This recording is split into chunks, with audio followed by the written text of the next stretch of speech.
Fight back!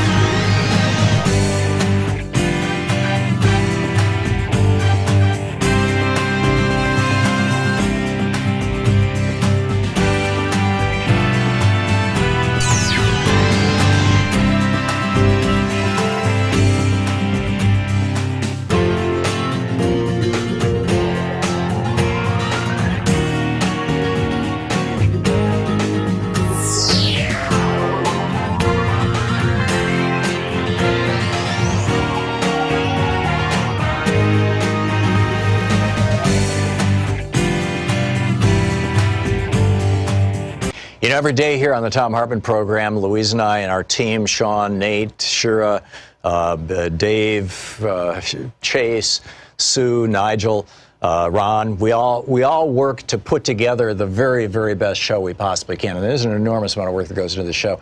And one of the things that comes out of that is a lot of content, a lot of specific information that we go through and we dig out and, we want to share with you. And Sue puts that into our newsletter every week. And I think you will, if you don't already receive our newsletter, it comes in email every day, about an hour after we're off the air, or maybe a couple hours after we're off the air. And Sue goes through and pulls literally every link to every story that we talked about and puts it into the newsletter. It's free. We don't sell the list or anything. You complete safety and security. There's no charge. There's no nothing. Just, plug in your email address over at thomhartmann.com. And you get signed up for the newsletter. It's all fairly obvious. You'll see it on the website. So check it out, thomhartmann.com. Thank you.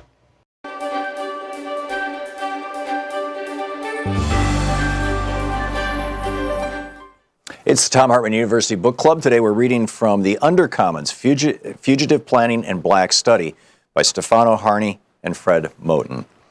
This is from the introduction. It starts with love, exchange, fellowship. It ends as it begins, in motion, in between various modes of being and belonging, and on the way to new economies of giving, taking, being with and for.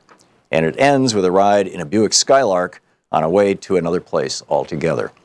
Surprising, perhaps, after we have engaged dispossession, debt, dislocation, and violence, but not surprising when you have understood that the projects of fugitive planning and black study are mostly about reaching out to find connection.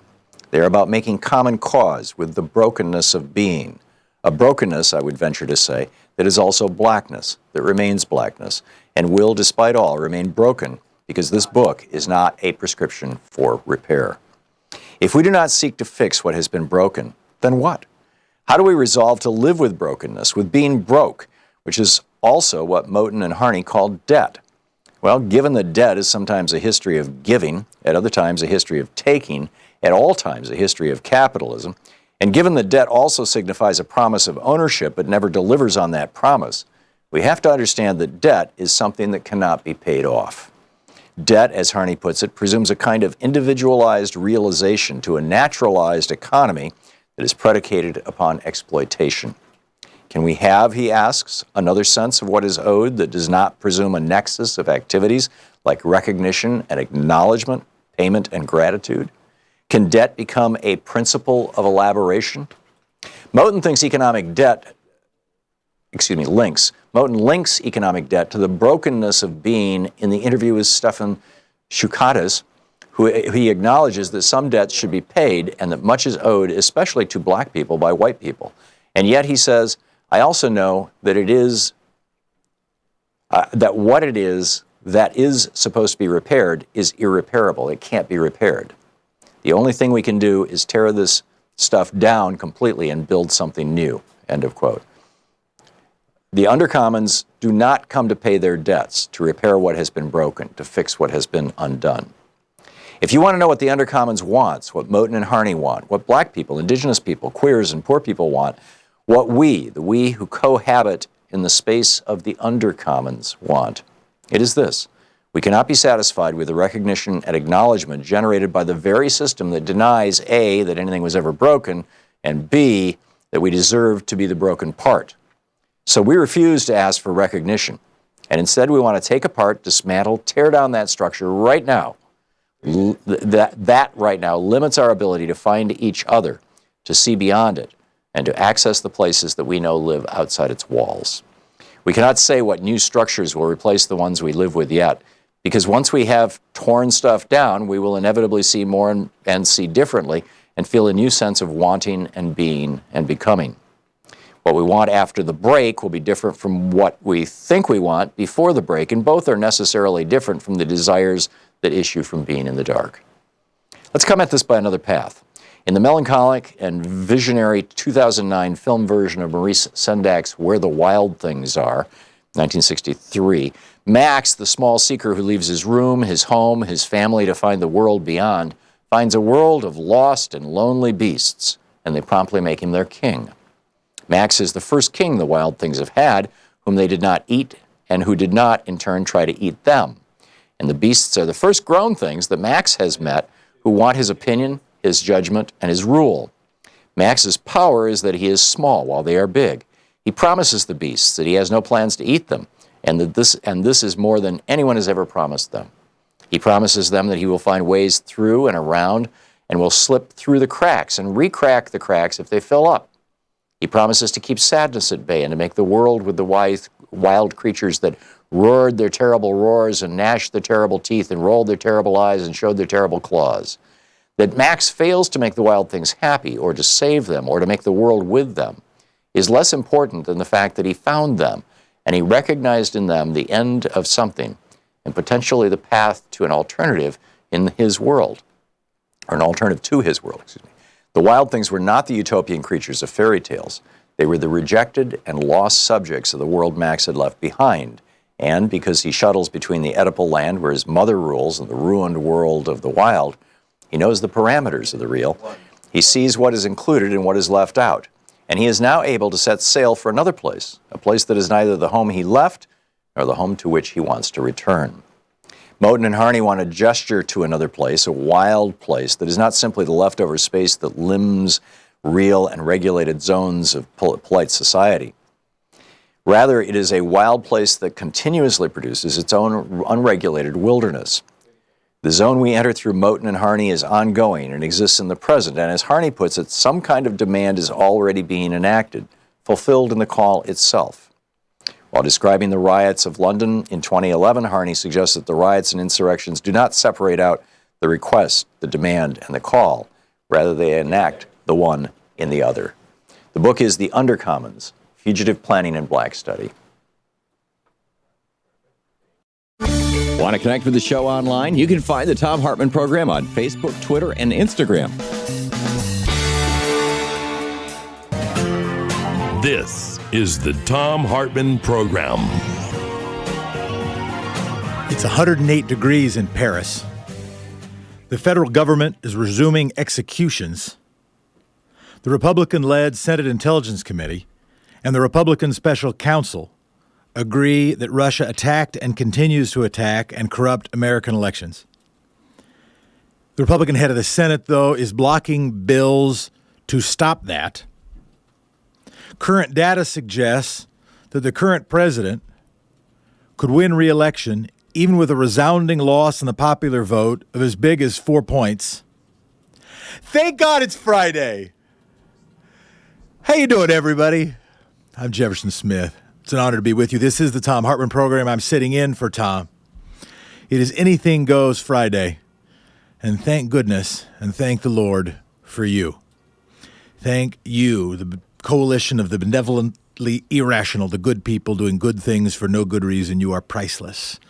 Definition of priceless, worth a lot, not for sale.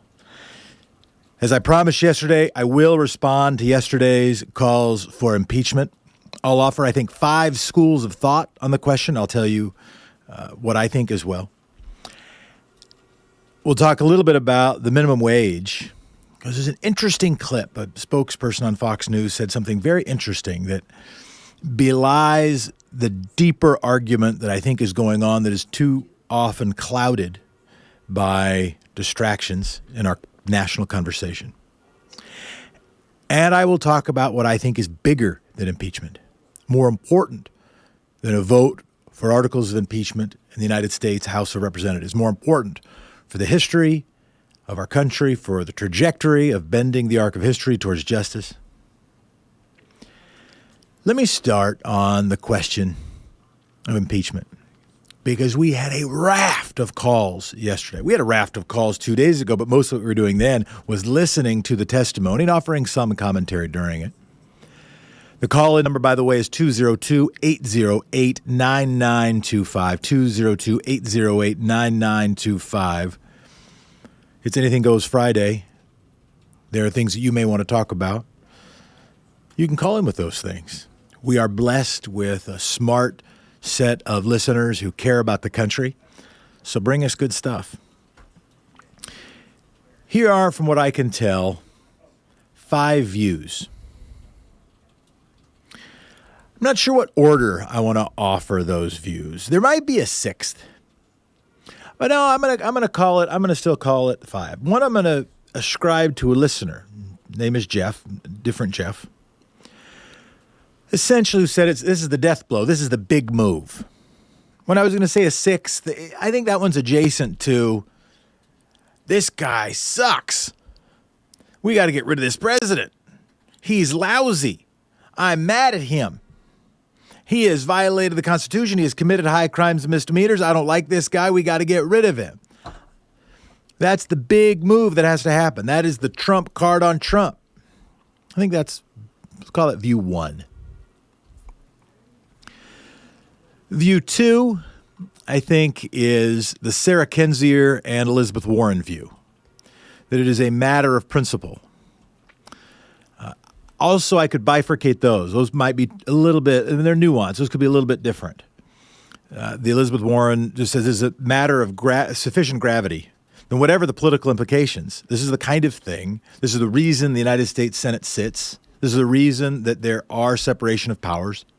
This is what has to happen if you have a Department of Justice policy that says a sitting president can't be indicted, and a habit of the country of not indicting former presidents, that the only pathway to accountability is, in fact, articles of impeachment.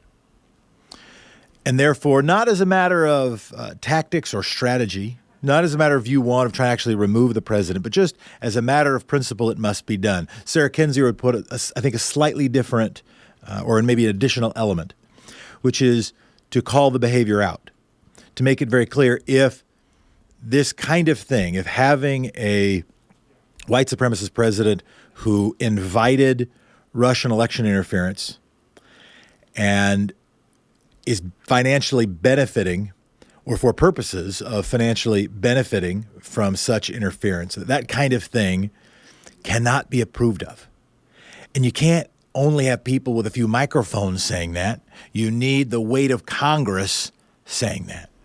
You need, in fact, to stand up and say this is not okay. And if you don't say it's not okay, there'll be some people who say, I guess if the opposition party didn't think it was so bad, if they didn't think this was an impeachable offense, it obviously isn't an impeachable offense. And therefore, let's move on, talk about something else. There's a third view. Nate, do we have the Katie Hill clip queued up? Is it long? Do we have enough time before the break to run the whole thing? Why don't we play the Katie Hill clip?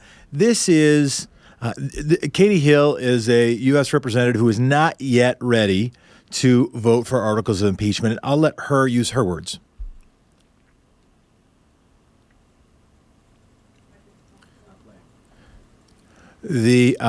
While that's getting queued up, I can summarize her argument quickly. Her argument is essentially that I want to wait until there's the best possible case, until we have the best possible facts, and if we get because we don't want to get this guy on a technicality. We want to get him on the real stuff because we only have one chance. That's the Katie Hill view, and maybe we'll have a chance to play that. There's also the Matt Iglesias view. The Matt Iglesias, I don't know if it's his view. I think it's his summation of what he thinks the best argument against offering articles of, and for what it's worth, I'm largely with the Elizabeth Warren and Sarah Kendzior view. Okay, here's the Katie Hill clip.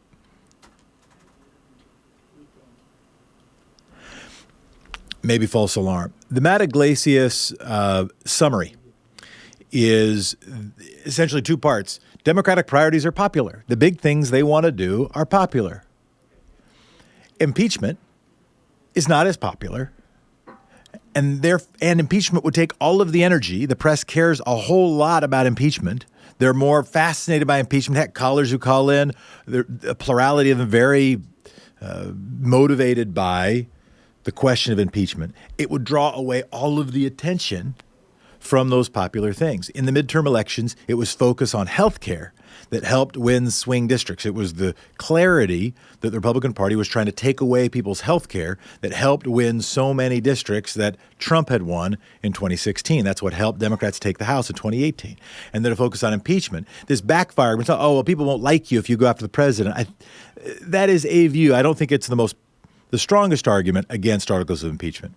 The strongest argument against bring articles of impeachment is that it would take attention away from the most popular and maybe most impactful things that the Democratic House could do. And not that they couldn't have votes on both things, but that the press would pay more attention to the impeachment vote, that the national conversation would pay more attention, that Twitter would pay more attention, certainly the president would pay more attention to the impeachment vote.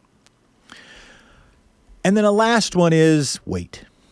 It's a little mix of the Katie Hill view, but it's wait so that if we already know, if we already know that Mitch McConnell will not vote to probably even consider the articles of impeachment, will not even allow for a Senate trial, certainly will not allow for a Senate trial of conviction of the president, then the timing of this, for some people who are seeing it through a lens of tactics and strategy, would want to move it later. So it does. So you don't have a McConnell ending of the matter right leading into the election. For my part, I stand with Elizabeth Warren and Sarah Kendzior that this question should be made as a matter of principle, not as a matter of political strategy. It should be made based on facts and application of what a sensible definition of high crimes and misdemeanors are. And beyond that, I think we have to go beyond impeachment. And I'll talk more about that after this. This is Thom Hartmann Show. I'm Jeff. This is the Thom Hartmann Program. It's Anything Goes Friday, 202-808-9925.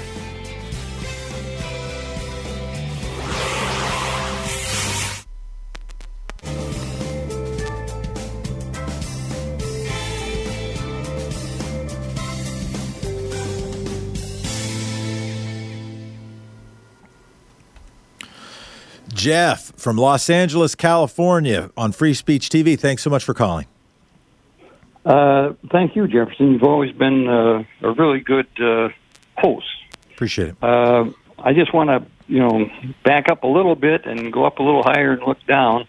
This morning I was reading an online article, and it was about Hong Kong the title, Hong Kong and Puerto Rico, two colonies doomed to second-class status, and it's about they're trying to the central government control, and these peoples don't have any way of expressing that unless they get out in the streets. And I thought that was relevant to everything, especially Mueller report and millions of people watching that in our system. I thought it was relevant that they're both similar. And the reason we're interested in it because it has a lot to do with democracy and against power and money, abuse of power and money. Mm-hmm. So it's on the internet today, and I after reading it, I thought it was a great comparison of two things that are going on. Well, you can send it. You can send it to me, and you can send it also to the show. You can tag Thom Hartmann on Twitter if you want. You can tag me, Jefferson D. Smith, on Twitter. There's probably other ways to send it to us. Also, but I can offer. Thank you, Jeff, so much for the call. I can offer a quick comment. That's really helpful. I hadn't sufficiently made the connection between Hong Kong and Puerto Rico, both places as sort of subordinate class status within the national apparatus that governs them. Puerto Rico without statehood, President Donald Trump not almost acting as if they're not in the country when they were dealing with their climate crisis. And when you had and in Hong Kong turned over from colonial Great Britain to the Republic of China. That is an interesting parallel. I'll offer another one also looking sort of deeper.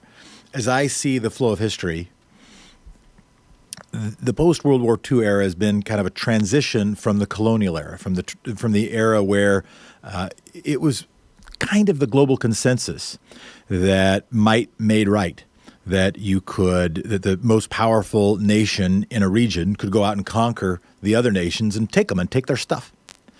And after that reached its either nadir or apotheosis, either its highest or lowest point, arguably maybe with Stalin's pogroms, but more aptly probably with Hitler in the run-up to World War II, that notion was, shall we say, set aside. The United Nations was no longer saying, we're not down with you just going and conquering who's next to you. Not to say that there isn't still colonialism in the world, but it became more of a bankrupt idea in the international conversation. During also that post-World War II era was the era of that world order, the post-World War II Western Alliance. With the passing of World War II veterans and with the elimination of the Soviet Union and with the rise of global oligarchy and global kleptocracy, I think we are in the transition throes to a new era. It's up to people like listeners of this show to figure out what that era is going to be like. I'm Jeff. We're going to be right back.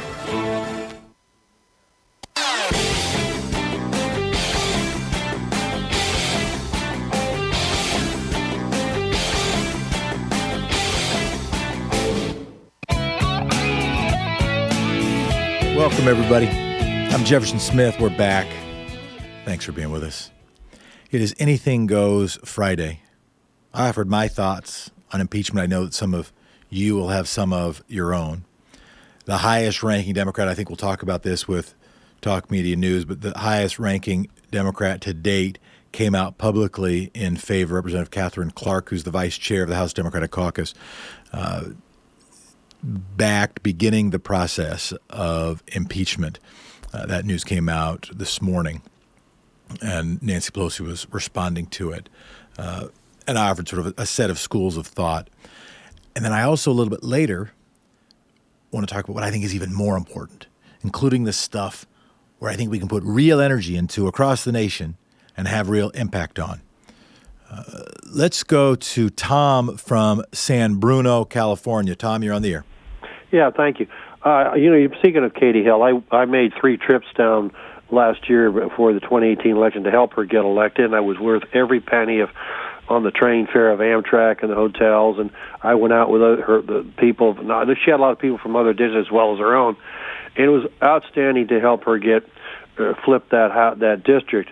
And I think because she was one of the, I think she's a little short-sighted. She's a great person. She's done a lot since she's got there. She has her town halls. I see her all the time through the internet, and I think if we don't impeach, and I'm glad there is almost 100 people, if we don't impeach, and the way I look at it, we might as well take our Constitution and put a fire to it, because Trump is ignoring everything from all the committees, and I think it was the oversights in court today, and I'm sorry, but we need to impeach. Yes, he will probably not get convicted in the Senate, but you got to send a message that, hey, this is a democracy, and this hateful base he got is only 30%. Why do we need a bunch of 30% people trying to overrule us? I don't want to be a dictatorship. I don't want to be forced to live in fear of my own police department or somebody saying to me, "Oh, you're not loyal to the president. I'm going to turn you in. We're going to put you in jail." I don't want to see that. That's my thought on it. Appreciate it. Let's go to Sheila. Sheila from Talent, Oregon. Lovely place, Talent. Let me just say this, by the way. Remember, this ain't just about right now. Yeah, go ahead, Sheila. I said it's very smoky right now from the fires. Oh dear. Which is our typical summer in July. Yeah. I agree with everything the previous caller just said. I believe I have believed for a long time that inquiry for impeachment. Whoops. Hello. Yeah, you're here. The inquiry for impeachment should be started. Yesterday, I made my calls again to Speaker Pelosi. I made my calls to Jeff Merkley, plus thanking him for what he's doing on the border, and to Wandering Walden to move forward an inquiry to impeach. I believe that if we don't, I think we're going to lose voters. I think we're going to lose Democratic voters, especially the young who say you have no principles. This party is without principle. Are we a nation who bases its laws starting with the foundations of the Constitution, or are we not? Everyone in Congress took an oath, as did the so-called president, who does not abide by it. And people are watching, and I agree that 30% is base is not what we need to be concerned with. We need to be concerned with our foundation. The people, the majority of the people in this country, do not approve of this president. How do we feel? Sheila, an outlaw. Go ahead. I didn't mean to interrupt you. Go ahead. Finish your thought. No, go ahead. How do you feel about, if we want to go with the majority of the country, how should we respond to? And I ask this not to spar. I ask this because I am genuinely wrestling with it. How should we deal with our understanding now that a majority of the people in America do not? I mean, a majority of people don't oppose, but a majority of people are not in favor of articles of impeachment. I don't understand that, but I think that there are enough organizations like MoveOn.org, like Rise Up, the Women's March, Indivisible. I think we all need to connect with each other, and I think we need to have a march on Washington. It was done in the 70s with Nixon. I think the White House needs to be surrounded in number. I really believe that I watched both hearings. I did not read the Mueller presentation the same way some of the media did. I saw a 74-year-old man who might have had a low blood sugar at the start of it and was much better when he was addressing the Intelligence Committee, which may mean he had more input on that. I have got the Mueller report on my phone, and I have the Washington Post version so that I can keep going back to it. It is a dry read. It is difficult. But this is our country. And I have watched I've watched some of the news reports. I have Lawfare, which gives a very good, less dry approach to understanding the Mueller report. There is no way this man and my Senator Merkley did lay out the obstruction counts, every one of them, what made them an obstruction. And I also see suborning perjury, as well as there's no way except that they did not know that they were committing a crime of some kind when they solicited. And why don't you think? Help. And why don't you think people? So I hear you. I hear you saying, well, you've seen a lot of this data. There are a bunch of groups out there. Why do you think there is this? I mean, I have my own, thoughts, of course, but I think all of us should think. We got to go to break in a sec, but all of us should think why there isn't sufficient support in swing districts across the country. Comfortable. I think some people are still too comfortable. They're not hurting enough. The crisis on the border is not as real to them. They're upset about it. They may shed a tear about it, but then they go back to work, or they go back to sitting down at the table or whatever, watching the game. We haven't heard enough. Puerto Rico hurt. Hong Kong hurt. And I guess that we just have to hurt some more. I don't know what it takes. Well, that's why we're here. So talk about that. This is the Thom Hartmann Show. I'm Jefferson Smith. In my view, I think we have to go for more than impeachment, and the principled view has to include the long view. We'll talk about that and more after this. You're listening to the Thom Hartmann Program. Call 202-808-9925. This is the Thom Hartmann Show, 202-808-9925. I'm Jefferson Smith.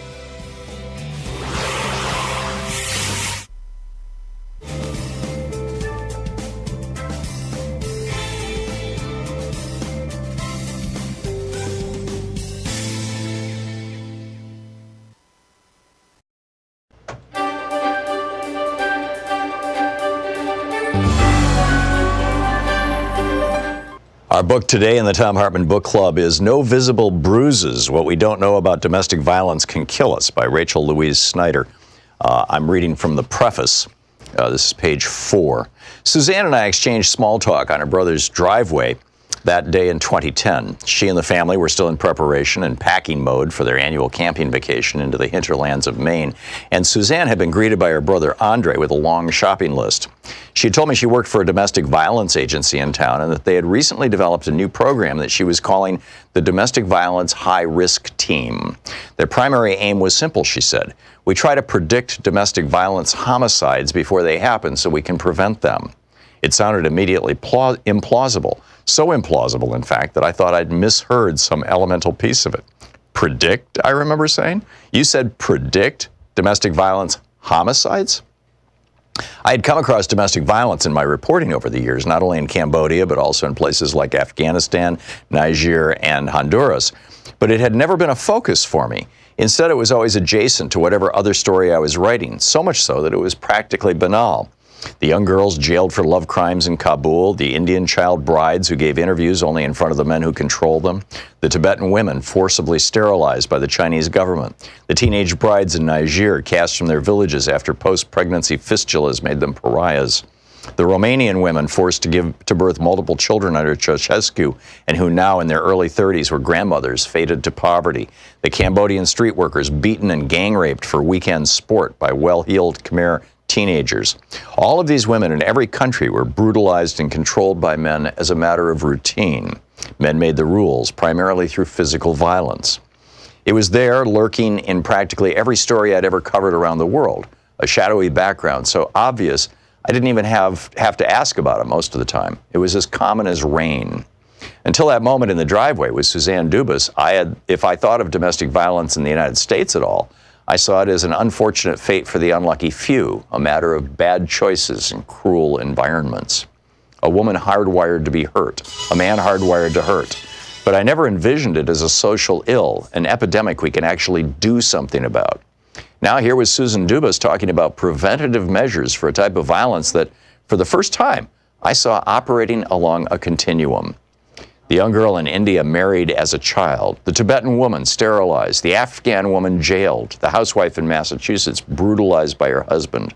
They all shared a common privation, what domestic violence victims across the world lacked, agency in their own lives.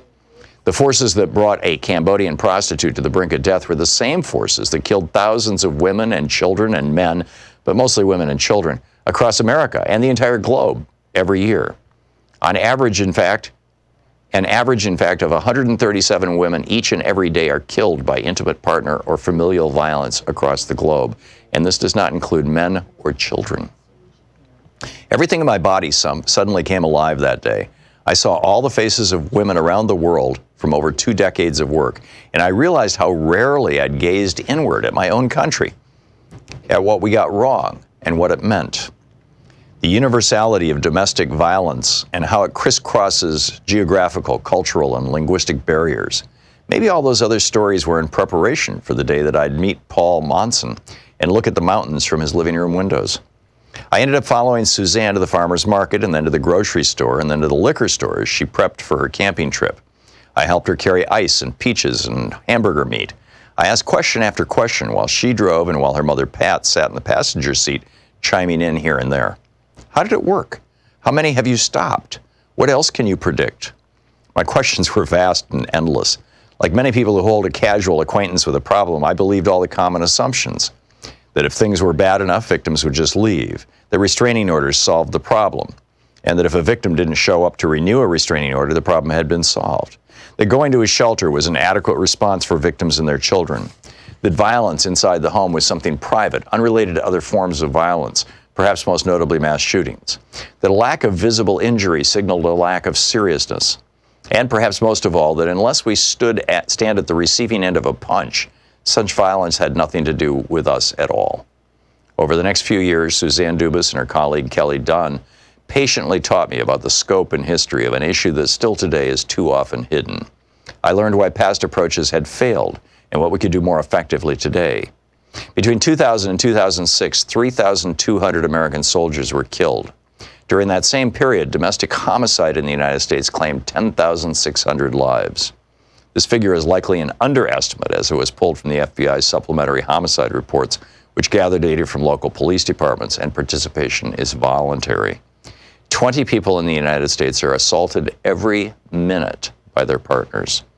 Former UN Secretary General Kofi Annan called violence against women and girls the most shameful human rights violation, and the World Health Organization called it a global health problem of epidemic proportions. A study put out by the United Nations Office on Drugs and Crime cited 50,000 women around the world were killed by partners or family members in 2017 alone. 50,000 women. The UNODC report called Home the most dangerous place for women. The book No Visible Bruises by Rachel Louise Snyder. Want to connect with the show online? You can find the Thom Hartmann Program on Facebook, Twitter, and Instagram.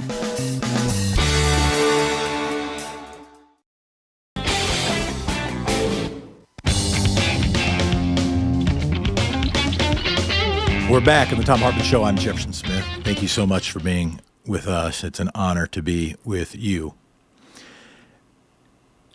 Elected Democrats and vocal leaders have grappled with this moral, constitutional, tactical, and strategic conundrum, whether or not to make a public call or join the public call for impeachment, whether to side with the majority of Americans who find that Trump is untrustworthy or side with the majority of Americans who are not ready to begin impeachment proceedings.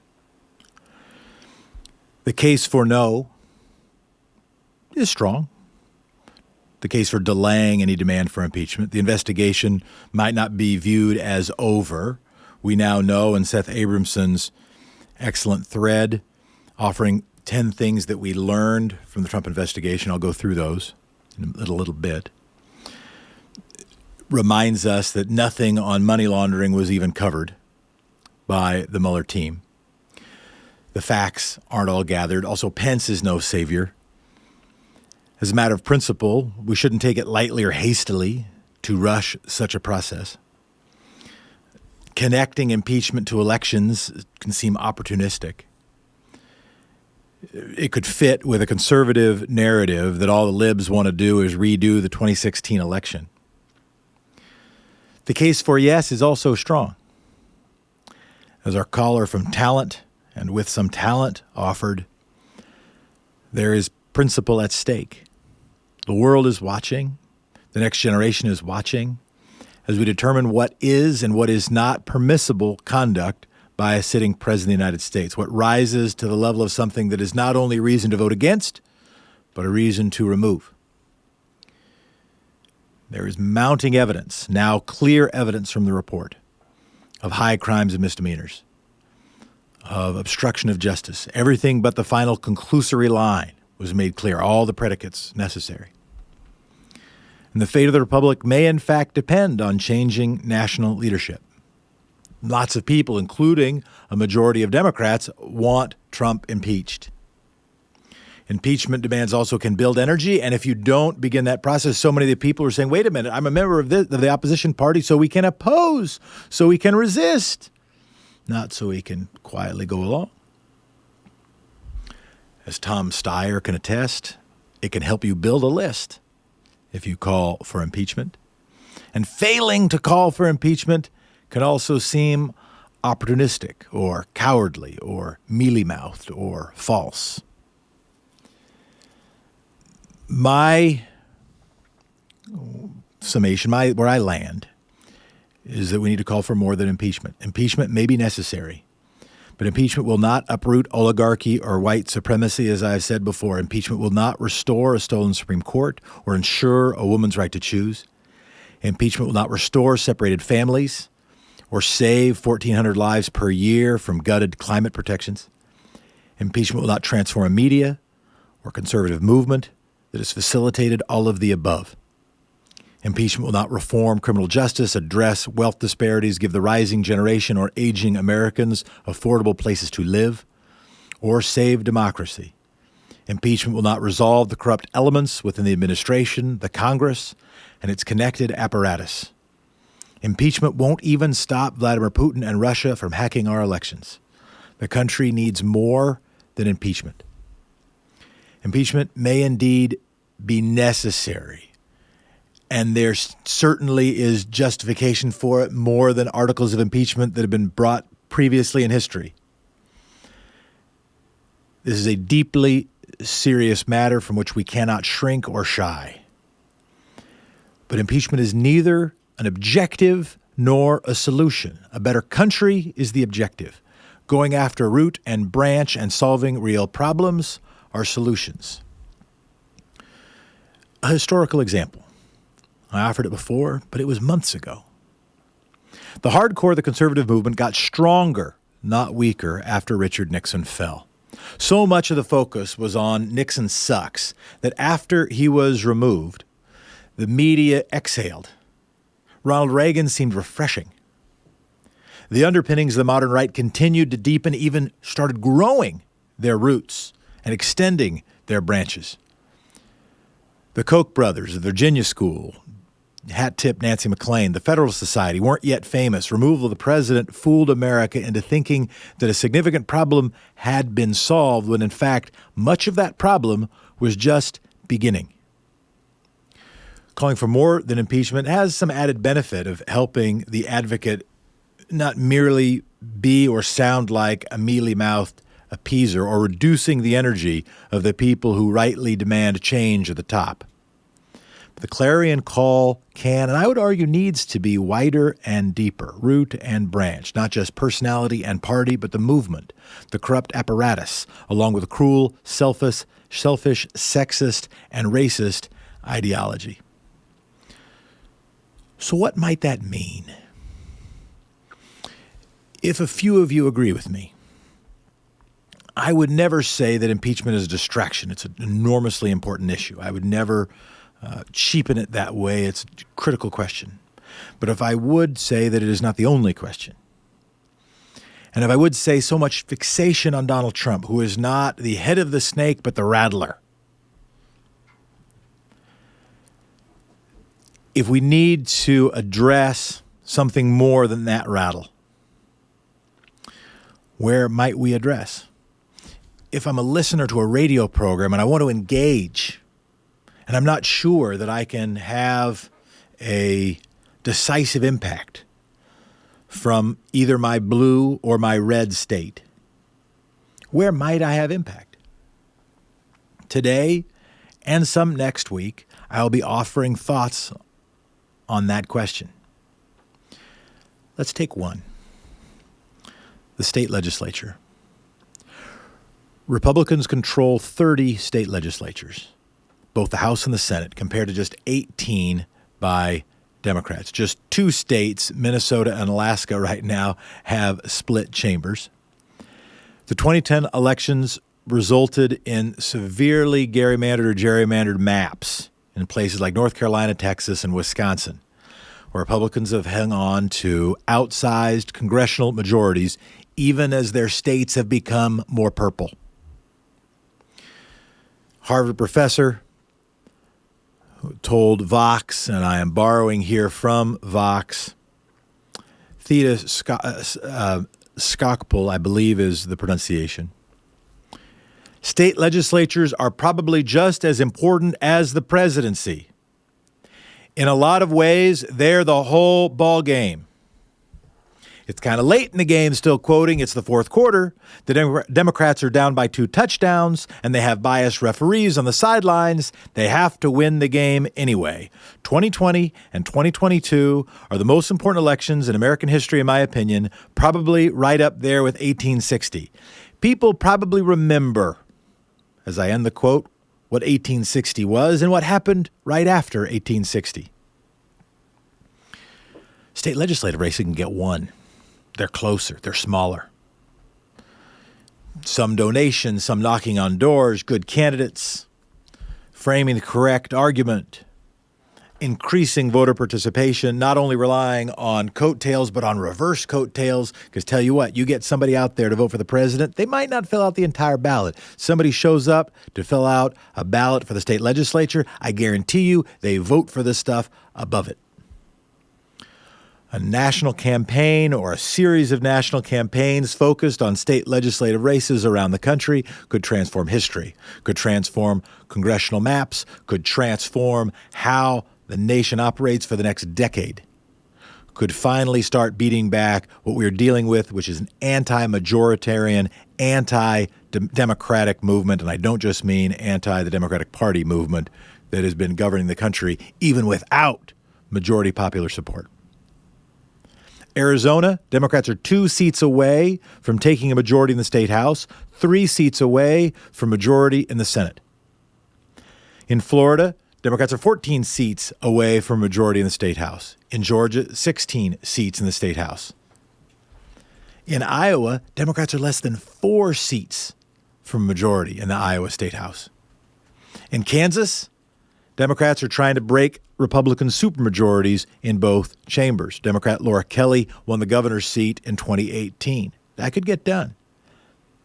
Michigan, Democrats broke a Republican supermajority in the state Senate, and they also passed nonpartisan gerrymandering, nonpartisan redistricting. In North Carolina, Democrats are 6 seats away of taking control of the state House. In Minnesota, Democrats are 2 seats away from majority in the state Senate. They won control of the state Senate in 2018.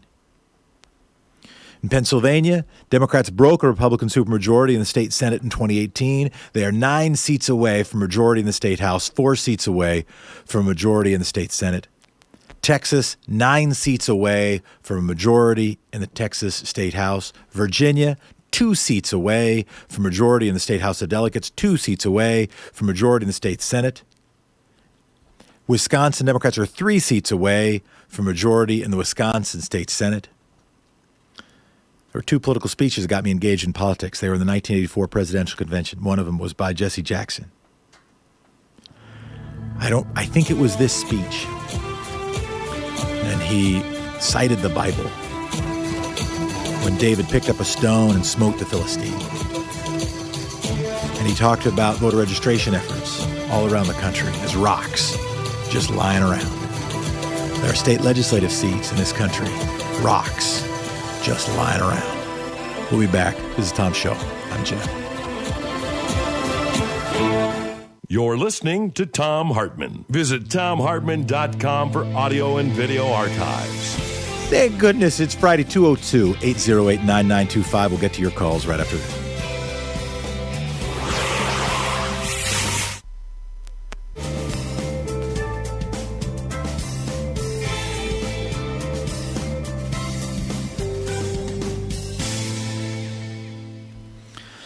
Jeff from Fort Dodge. Hello there. We'll try a little speed round during Free Speech TV. Hi, Jefferson. I'm calling. I watched this morning a lot of the mainstream TV hosts on the news, some of these news shows, and they're just awestruck why Mitch McConnell will not bring up any of these votes on the voter protection rules. And I firmly believe that Mr. Mitch McConnell is completely bought by the Russian government, and I firmly believe that maybe the whole Republican Party is. We know that the United States Senate, with 44 Republican senators, passed a rule that gave money to Oleg Deripaska, which entitled him to receive hundreds of millions, if not billions of dollars. Why did the Republican Party all of a sudden change from the Ronald Reagan Republican against the Soviets to a party that accepts the Russian philosophy? And we all know it's about power and money. Yep. And I would just dearly love to know how much money is being funneled to the Republicans, to Mitch McConnell, to the NRA. Because we know that Kentucky, the same guy that they gave the sanctions relief to, was going to build a $200 million aluminum some kind of plant in Kentucky. And we've heard that Mitch McConnell has received millions of Russian dollars how about the rest of our senators? I appreciate the call. Oh, sorry about that. I appreciate the call. And I catch your point that the transformation that follow the money to help understand the transformation of the Republican Party from beating Democrats by Ronald Reagan almost beating Gerald Ford and becoming the Republican nominee based largely on his evil empire speech, based largely on his anti-Russia oratory and principles, to now having the leader of the Republican legislative apparatus not blocking their ability to influence their elections. We can understand this on at least three levels. One level is their public level, which is, no, we want to do more than just that. Let's make sure if we're going to do that we suppress the votes of young people and people of color in the United States. Let's make sure we don't just become pro-democracy. We do something that is still pro-Republican Party. A second understanding is, which I think has to be at least the case as well, why would we be so motivated to stop a foreign power that worst case scenario helps us win? They sort of figure there's two options here. Either it doesn't happen, it doesn't matter, or Russians try, it doesn't have much impact, or it did happen, it's going to happen again, it did have real impact, and the impact it had was, I don't know, helping Republicans win seats, help Republicans win the presidency, help Republicans stack and pack the Supreme Court of the United States. Why would they stop that?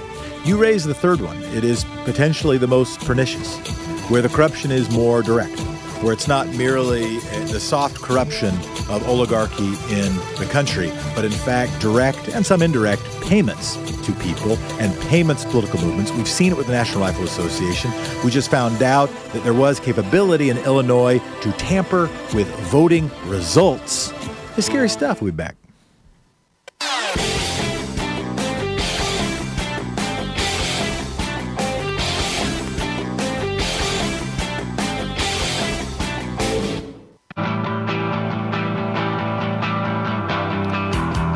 Good morning, everybody, and good afternoon to our friends on the West Coast.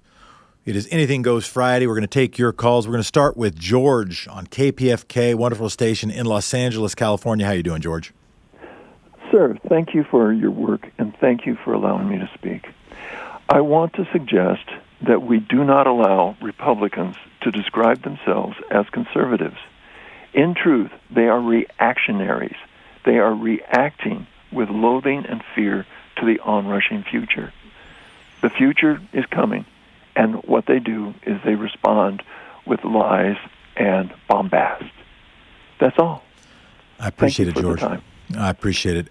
And I agree you raised something really important, that the Republican Party has been hacked. The party of Lincoln has been infiltrated. It has been transformed. It is no longer the same thing. It would not be recognized by the people who were organizing in presidential conventions that made Abraham Lincoln president. They would not understand how it was possibly related historically, philosophically, ideologically, politically, or otherwise. Even to call it the Republican Party, to say that it is there for the preservation of a republic, begs questions and offers too much credit. I agree that they are not there to conserve the environment, even though the environmental movement was rooted in Teddy Roosevelt. They are not there to conserve the sanctity of American elections. You need cite only to what is happening now with Mitch McConnell's refusal to protect the American electorate and protect America's democracy. What word we should use, or what set of words we should use, is a good question. You say reactionary. Would take other options as well if people have thoughts, while still figuring out how to be accurate, and when it is appropriate, when it is called for, to be respectful. I think that this language challenge is a real one. Edwin from YouTube, but he's actually from California. Go ahead, Edwin. Edwin, you there? Yes, I'm here. Edwin, speak your piece. Thanks for calling. Hi, just two quick things. As far as campaign strategies, Trump has been very successful, for reasons I don't quite understand, in branding. Whenever Hillary came up in the last election, he would always say, she's terrible, without any substance to what he was even talking about. And however, that seemed to resonate with some people. And I think whenever the Democrats talk about Trump, they should call him the fake president. All right. Whether that's ethical or whatever, I have no idea. But anyway, it would make him furious, for one thing. It's Anything Goes Friday, Edwin, so, that goes. Thank you for calling. Bill from Amherst, Massachusetts. By the way, the call-in line is 202-808-9925. On Thank You Thursday yesterday, I will note that nearly all the gratitude that came from our women callers, for whatever that's worth. I don't know if that tells us anything. We didn't have a law of large numbers in it, of course. We don't have a million iterations to prove it, but want to say thank you to all of our listeners. Bill, go ahead from Amherst. Jefferson, you're doing such a great job of fostering this conversation about the complexity of this issue around impeachment. I had actually called to talk about a specific topic involving how people talk about racism. Sure. But instead, I've been listening so long, it occurred to me in the middle of all this that what we're looking at in some ways could be analogous to a labor union and a strike. Mm-hmm. You don't strike until you have everybody on board to strike. And a strike, just like an impeachment, is a leap of faith. It's a strong power statement. It doesn't change how big the parking lot is or whether you get vacation time or whether the workers get mistreated in any specific way. It tries to bring the administration, the bosses, to the table to negotiate meaningfully. And I really feel like that when Nancy Pelosi is constantly trying to figure out how to measure the power dynamic, that's what's on her mind. And I respect that. It makes me crazy, just like when I was a labor organizer, because my default setting was always we should strike now. But that's that takes courage and it takes solidarity. And I really hope we can make it to that point, because all the other things considered about how it doesn't change a whole lot of things that need to be changed, it doesn't make it less imperative that we do it now. So that's my perspective. Bill, so appreciated. I think your analogy, it hadn't occurred to me sufficiently, of the analogy between a labor strike and this. And what I heard you say was, before you strike, you make sure you have everybody on board. And there's another side to that. And you said, well, and I was always the one who wanted to strike now. Well, there's got to be somebody calling for it. I want to make clear, when I try to engage the multiple sides of this impeachment elephant, right? Its trunk and its tusks and its legs and its tail, and not only look at one piece of the beast. That is not, from my part, to quell people raising this or even calling for the case of impeachment. Because if nobody's calling for it, it won't move that needle up from 40% who are supporting beginning the process. It won't persuade more members of the country or members of Congress to do it.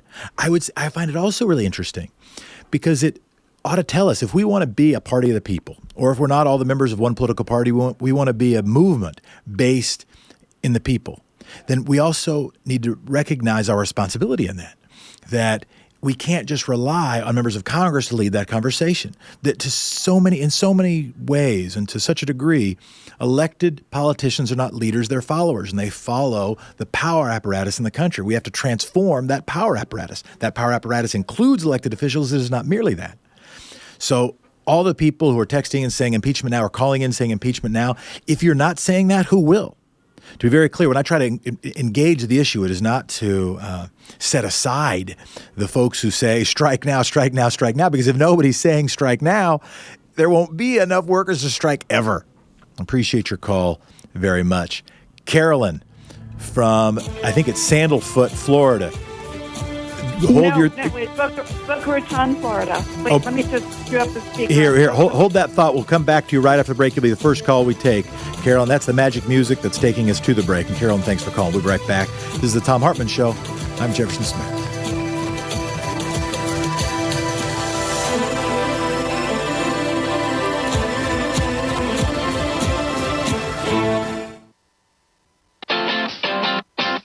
You're listening to Thom Hartmann.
You know, every day here on the Thom Hartmann Program, Louise and I and our team, Sean, Nate, Shira, Dave, Chase, Sue, Nigel, Ron, we all work to put together the very, very best show we possibly can. And there's an enormous amount of work that goes into the show.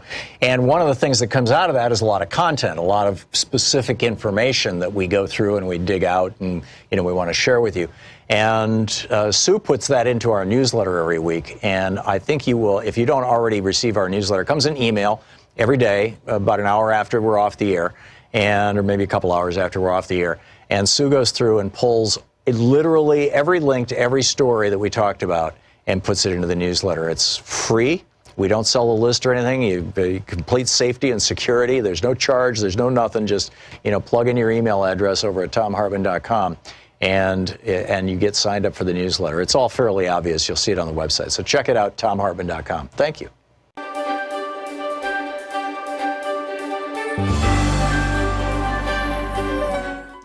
It's the Thom Hartmann University Book Club. Our book today is Us Versus Them, The Failure of Globalism by Ian Bremmer. This is from Chapter 1, titled Winners and Losers. It's time for a local revolution, the candidate told the roaring crowd. Countries are no longer nations, but markets. Borders are erased. Everyone can come to our country, and this has cut our salaries and our social protections. This dilutes our cultural identity. Marine Le Pen's 4 sentences capture every important element of the anxiety rising across the Western world. The borders are open and the foreigners are coming. They'll steal your job. They will cost you your pension and your health care by bankrupting your system. They will pollute your culture. Some of them are killers. Le Pen fell short in her bid to become France's president in 2017, but her message remains compelling for the 21st century politics of us versus them. But this is not a story about Marine Le Pen or Donald J. Trump or any of the other populist powerhouses who have emerged in Europe and the United States in recent years. Spin the camera toward the furious crowd. There's the real story. It's not the messenger that drives this movement. It's the fears, often, if not always, justified, of ordinary people. Fears of lost jobs, surging waves of strangers, vanishing national identities, and the incomprehensible public violence associated with terrorism. It's the growing doubt among citizens that government can protect them, provide them with opportunities for a better life, and help them remain the masters of their fate. As of December 2015, just 6% of people in the United States, 4% in Germany, 4% in Britain, and 3% in France believe the world is getting better. The pessimistic majority suspects that those with power, money, and influence care more about their cosmopolitan world than they do about their fellow citizens. Many citizens of these countries now believe that globalization works for the favored few, but not for them. And they have a point. Globalization, the cross-border flow of ideas, information, money, people, goods, and services, has resulted in an interconnected world where national leaders have increasingly limited ability to protect the lives and livelihoods of their citizens. In the digital age, borders no longer mean what citizens think they mean. In some ways, they barely exist. Globalism, the belief that the interdependence that created globalization is a good thing, is indeed the ideology of the elite. Political leaders of the wealthy West have been globalism's biggest advocates, building a system that has propelled ideas, information, people, money, goods, and services across borders at a speed and on a scale without precedent in human history. Sure, more than 1 billion people have risen from poverty in recent decades, and economies and markets have come a long way from the financial crisis. But along with new opportunities come serious vulnerabilities, and the refusal of the global elite to acknowledge the downsides of the new interdependence confirms the suspicions of those losing their sense of security and standard of living that elites in New York and Paris have more in common with elites in Rome and San Francisco than with their discarded countrymen in Tulsa, Turin, Tuscaloosa, and Toulon. The globalists gutted the American working class and created a middle class in Asia, former White House strategist Steve Bannon told The Hollywood Reporter a few days after Donald Trump's 2016 election victory. The issue is now about Americans looking not to get effed over. End of quote. In the United States, the jobs that once lifted generations of Americans into the middle class and kept them there for life are vanishing. Crime and drug addiction are rising.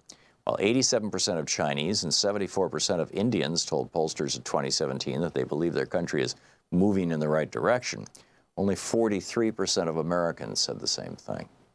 In Europe, the European Commission and the unelected bureaucrats who enforce its rules have legislated for its 28 member nations without understanding their very needs. In recent years, they've failed to halt a debt crisis that has forced many Europeans to accept lower wages, higher prices, later retirement, less generous pensions, and an uncertain future, all while telling them that they must bail out foreign countries that have spent their way into debt. In the migrant crisis, globalist European leaders insisted that all EU members must accept Muslim refugees in numbers determined in Brussels, and barricades and a spike in nationalism were the result. I'm defining nationalism here as one form of us versus them intended to rally members of one nation against those of other nations. Were the wave of populist nationalism sweeping the United States and Europe only signs of globalism's failure, it would be bad enough. But there's a larger crisis coming. Many of the storms creating turmoil in the U.S. and Europe, particularly technological change in the workplace, broader awareness of income inequality, are now headed across borders and into the developing world, where governments and institutions are not ready. Developing countries are especially vulnerable because the institutions that create stability in developing countries are not as sturdy, and social safety nets aren't nearly as strong as in the United States and the European Union. They face an even bigger gap between rich and poor, and the reality that new technologies will kill large numbers of jobs that lifted expectations for a better life will be much harder to manage. In short, just as the financial crisis had a cascading effect through financial markets and real economies around the world, so the sources of anger convulsing Europe and America will send shockwaves through dozens of other countries. Some will absorb these shocks, some of them won't. As poorer people in developing countries become more aware of what they're missing or losing, many will pick up rocks. The book, Us Versus Them by Ian Bremmer. Want to connect with the show online? You can find the Thom Hartmann Program on Facebook, Twitter, and Instagram.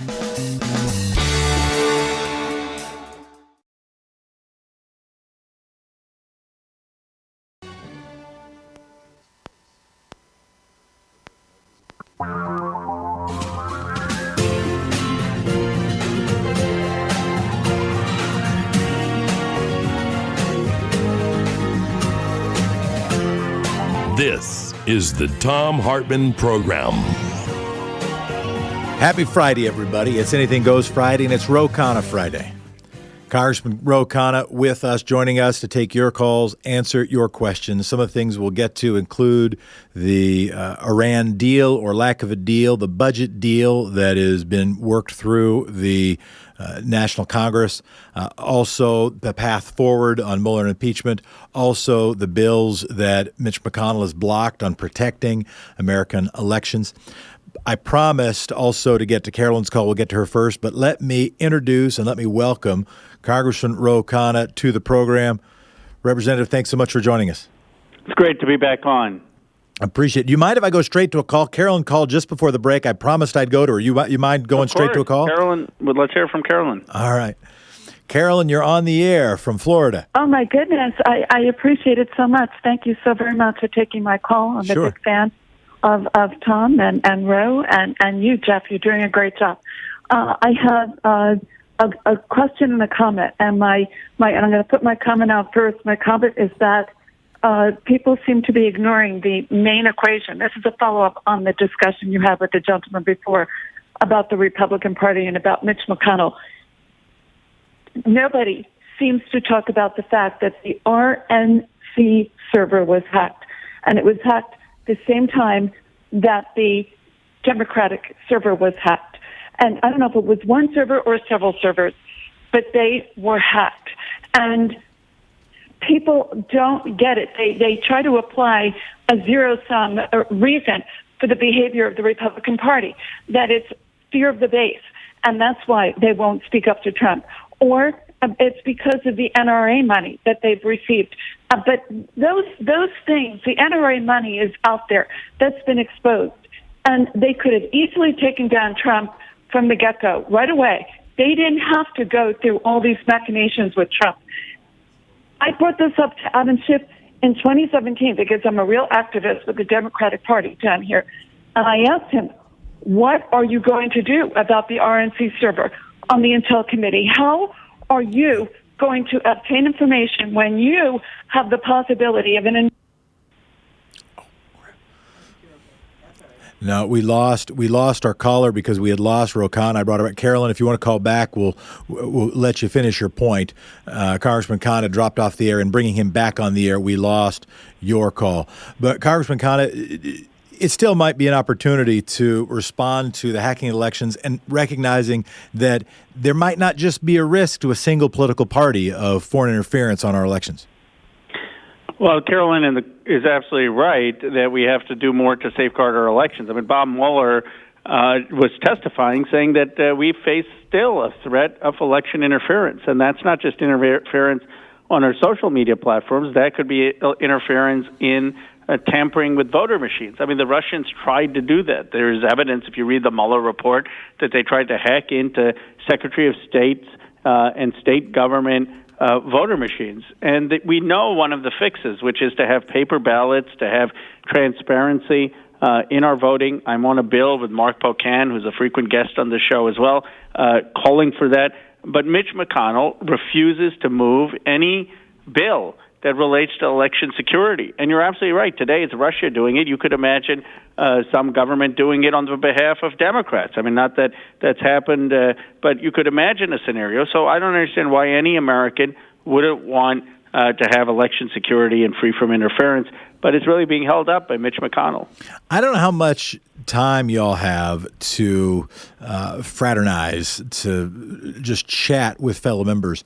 But to the extent you have a chance to just kind of interact with Republican members, what do they say to you when they're not on the record about this stuff?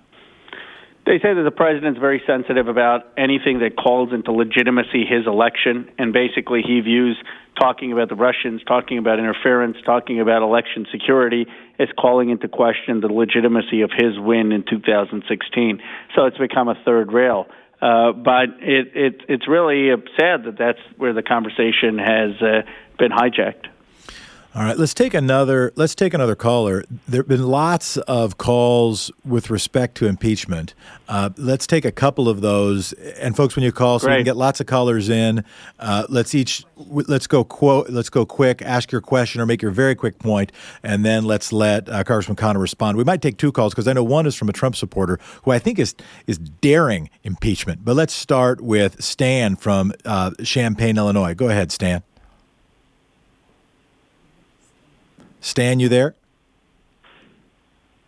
All right. Let's go instead to Paul from Glenside, a Trump supporter. Go ahead, Glenn. Go ahead, Paul. The calls aren't coming through. Let me ask you, therefore, a question, Congressman Khanna. You had said, what is your own view? I think you are one of the members of Congress, are you not, that has come out publicly in favor of impeachment. Correct me if I'm wrong. And what's the current status, as you see it, of the momentum for that or against that? Right.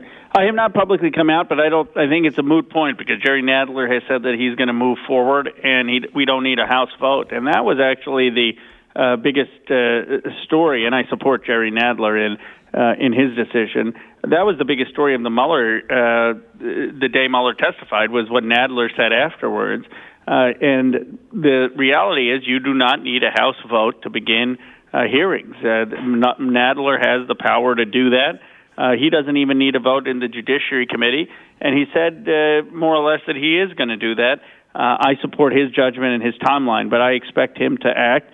And it's, it would be an easy vote for me. I'm in a safe district, but some of the frontliners would be in a tougher vote. So the fact is that the House doesn't even have to vote to begin the process. And this was big news. I'm so glad you brought it up, that the chair of the House Judiciary Committee, Jerry Nadler, made clear that, the committee chair can decide what matters it takes up. And he has decided they can take up impeachment without a vote of the House. And has he said, what do you think when that happens, or if that happens, or what he still wants to figure out before the committee makes a determination, or before Chairman Nadler makes a determination of that happening? Yeah, spell it out a little bit for us. Well, I appreciate that. I appreciate your picking up on it, because my view is that should have been the headline in every paper across this country. What was stopping the House from acting was a concern in sort of frontline members who had won Trump districts and whether we would have 218 votes. And that's been the debate for the last 4 or 5 months. And suddenly Nadler comes out and says, well, the House doesn't even have to vote. I have looked at this. I can do this. And my understanding of his tone, his body language, the way he used his words, obviously he and Speaker Pelosi are always very careful, but my sense was they're ready to move forward, and it's just a matter of when, not if. I believe they're going to move forward after two court cases come out favorably, which is McGahn's testimony and getting some of the underlying documents to the Mueller report. But I don't think it's conditional on that. I think they expect favorable outcomes and would like to move forward after that. But I think they're prepared to move forward, and my sense of a timeline is it will probably be sometime in the fall, certainly before the end of this year. Most likely it has to be before Thanksgiving. We've got 30 seconds left. When we come back, would love to hear, and you aptly corrected me, and there are very few people who would question your progressive bona fides, and would love to hear from you what things you still want to evaluate as you would engage the questions. You would wrestle with the question of whether to begin if you were on that committee, or if articles of impeachment were brought to you based on the facts that you know, what still needs to be shown for folks who aren't only in swing districts and concerned about the impacts of an impeachment debate on their reelection chances. What, from a principled and legal standpoint, from your law school background, et cetera, your legal background, et cetera, what you still want to evaluate. We're going to be back on with Congressman Ro Khanna. This is Thom Hartmann Show. I'm Jeff Smith sitting in. Thank you so much, and thank you so much, Congressman Khanna. Thank you.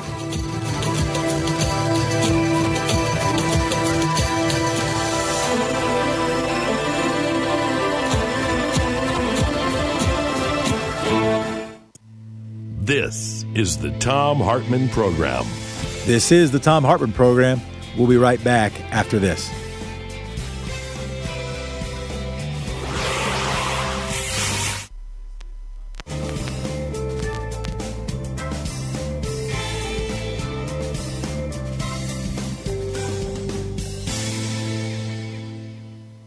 We are on with Congressman Ro Khanna.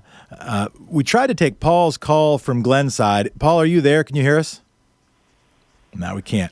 So, can you hear me? Yeah, I can hear you. You're fine. What I want to make sure is I don't drop your call by picking up somebody else's, and we'll get it fixed during the break. I'm not sure exactly what's going on, but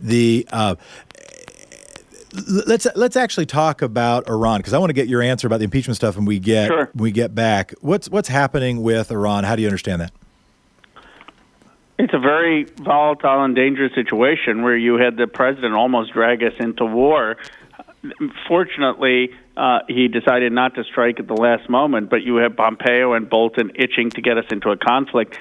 My amendment, which passed the House of Representatives, will deny him any funding and prohibit him from starting an offensive war in Iran without coming to Congress. It passed 251 to 170. It's basically the polar opposite vote of the Iraq War vote. And it's quite historic that we now have a House with 27 Republicans who have voted to restrict this president's ability to start another endless war in the Middle East. I was speaking to Senator Schumer about a week ago. He's committed to fighting to make sure this amendment is included in the final National Defense Authorization Act. The importance of that is the president is likely to sign the bill. I mean, he's not going to veto the entire Defense Authorization Act. So we may have a amendment of Congress preventing the president from getting into a war there. And where is there different? I mean, we know that much of the dynamic, of course, is the interplay between the House and the Senate. Where is there agreement between the House and the Senate, or disagreement between the House and the Senate, and where doesn't it matter? Well, the National Defense Authorization Bill, there's a considerable disagreement, and the House is more progressive. We want a lower defense number. We want protections for the troops not being used at the border. We want to make sure that there are protections for transgender men and women who serve. We have an interest in making sure our bombs or weapons aren't being used in Yemen. And now we go to a conference with House members and Senate members to iron out the details of the National Defense Authorization. And at the top of the agenda will be the Iran Amendment as well, because the Senate was unable to include the Iran Amendment in their National Defense Authorization.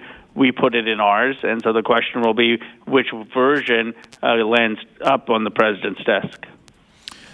Let's also ask about the budget deal. What did we learn about that? Well, no, I don't want to switch to that yet. Here's an unfair question.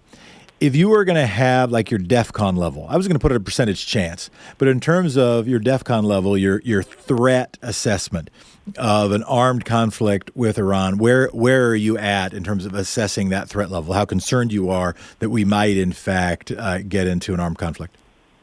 I'm very concerned that we may have some armed conflict. I'm hopeful that it would de-escalate and that it's not going to get us into a long-term war. My confidence level of that goes significantly up if the Senate manages to have the amendment in the final version of the National Defense Authorization, because that'll send a clear message to the president that bipartisan majorities in Congress don't want this war. So it's something that I think is the highest priority, in my view, of including in the Senate version of the defense authorization bill. We'll be back right after this with Congressman Rokana talking about the budget bill, the budget deal that has been reached, also taking his thought on what it would make, what would help turn his view on the question of impeachment of the president. We'll be right back. This is Thom Hartmann Show.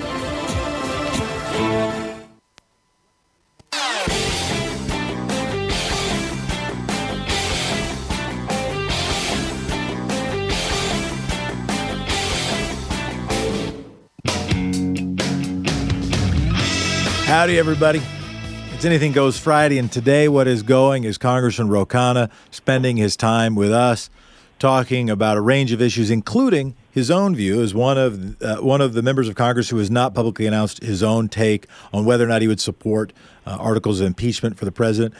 Congressman Rokana, thanks again for joining us. What do you still need to see?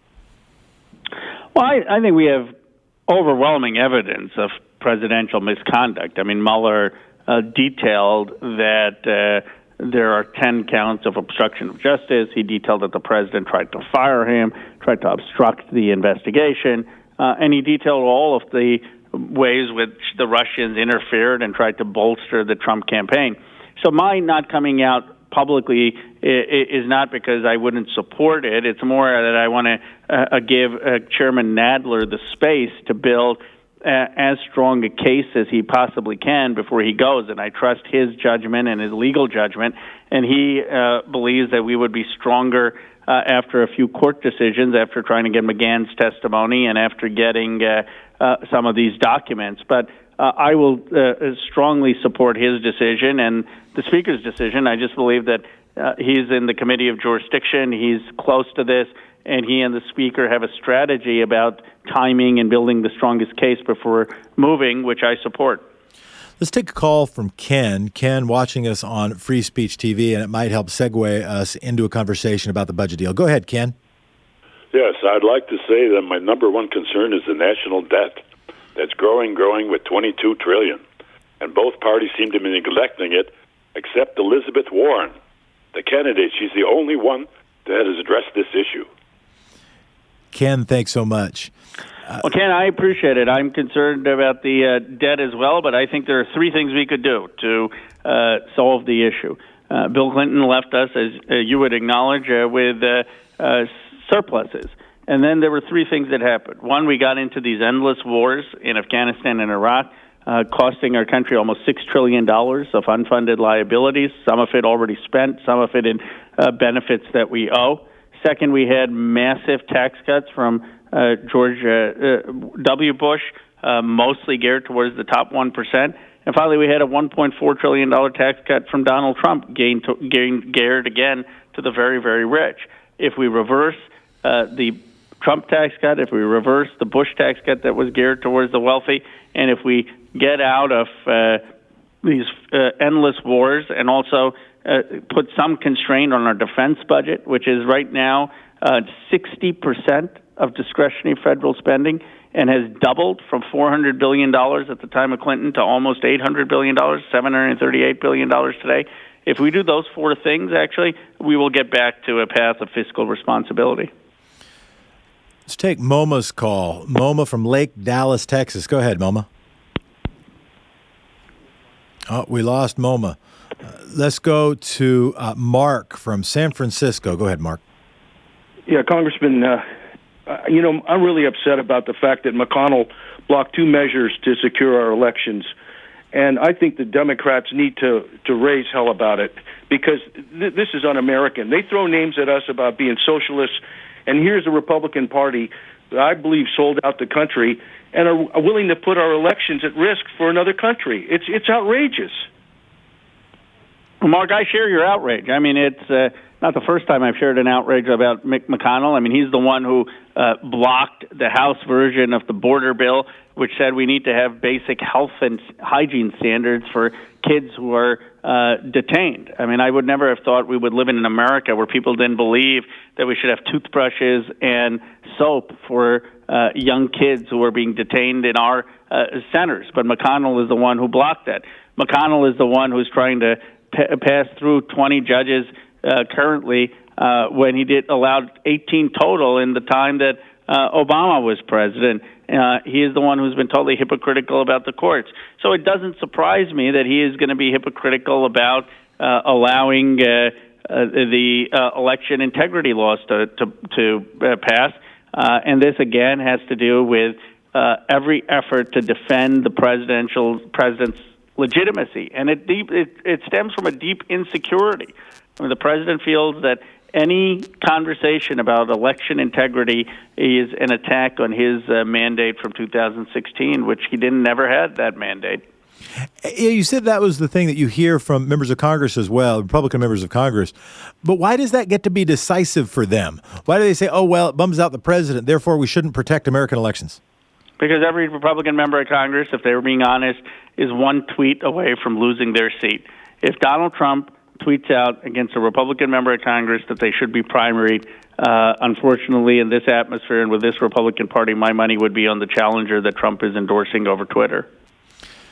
Let's go to Josh from Boulder, Colorado. Josh, you're on the air. Hey, Congressman Khanna. I was disappointed to see you vote against free speech and for the anti-BDS bill backed by AIPAC. Progressive Representatives Pocan, Jayapal, Omar, and Tlaib voted no. I'm a Jewish American who believes that Palestinian rights are also human rights, and discouraging political speech through this bill is wrong, and boycotting is political speech and necessary as a nonviolent form of dissent. How can you justify your vote? Well, I appreciate the question.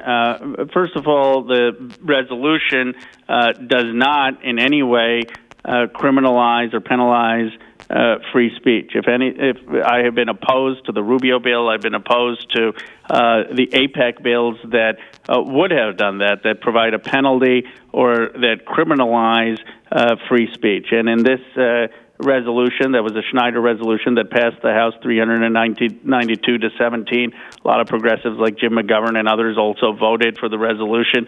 They made it very clear that nothing in the resolution would prevent the people from exercising their First Amendment rights. All the resolution says is that the global BDS movement has rhetoric undermining Israel's right to exist is one that the House doesn't agree with. And I don't think that's the way to get to peace. What I have called for is a two-state solution, halting all new settlements, halting all demolitions. I've been on extensive letters opposing the demolition of villages, including Susia, which fortunately after our letter so far has been fine. I have we'll called take a quick pause. We'll take a quick pause for the break. We'll be right back with Congressman Ro Khanna. You're listening to the Thom Hartmann Program. Call 202-808-9925. We have Congressman Ro Khanna and your phone calls, 202-808-9925.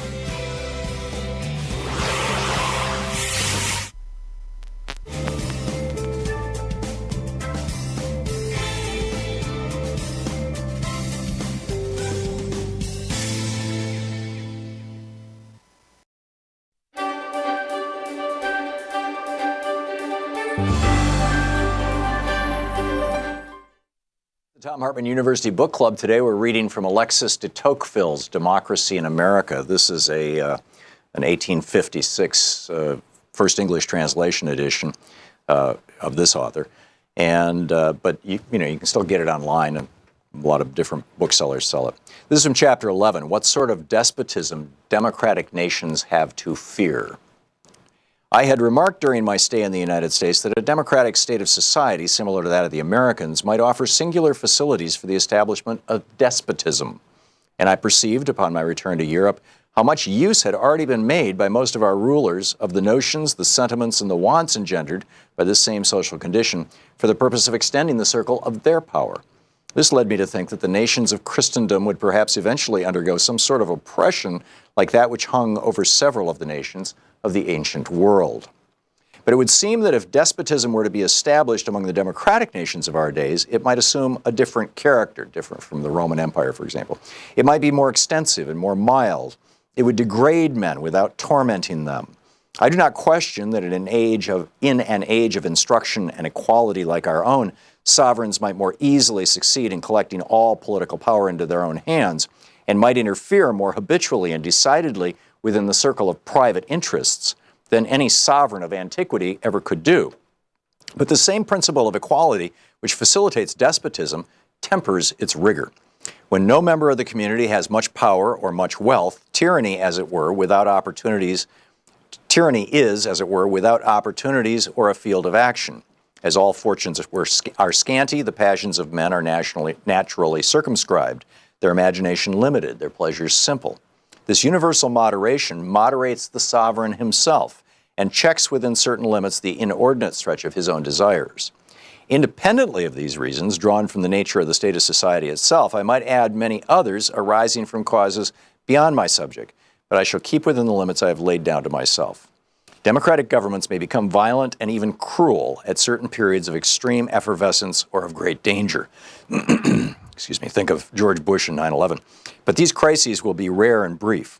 When I consider the petty passions of our contemporaries, the mildness of their manners, the extent of their education, the purity of their religion, the gentleness of their morality, their regular and industrious habits, and the restraint with which they almost all observe in their vices, no less than in their virtues, I have no fear that they will meet with tyrants in their rulers, but rather guardians.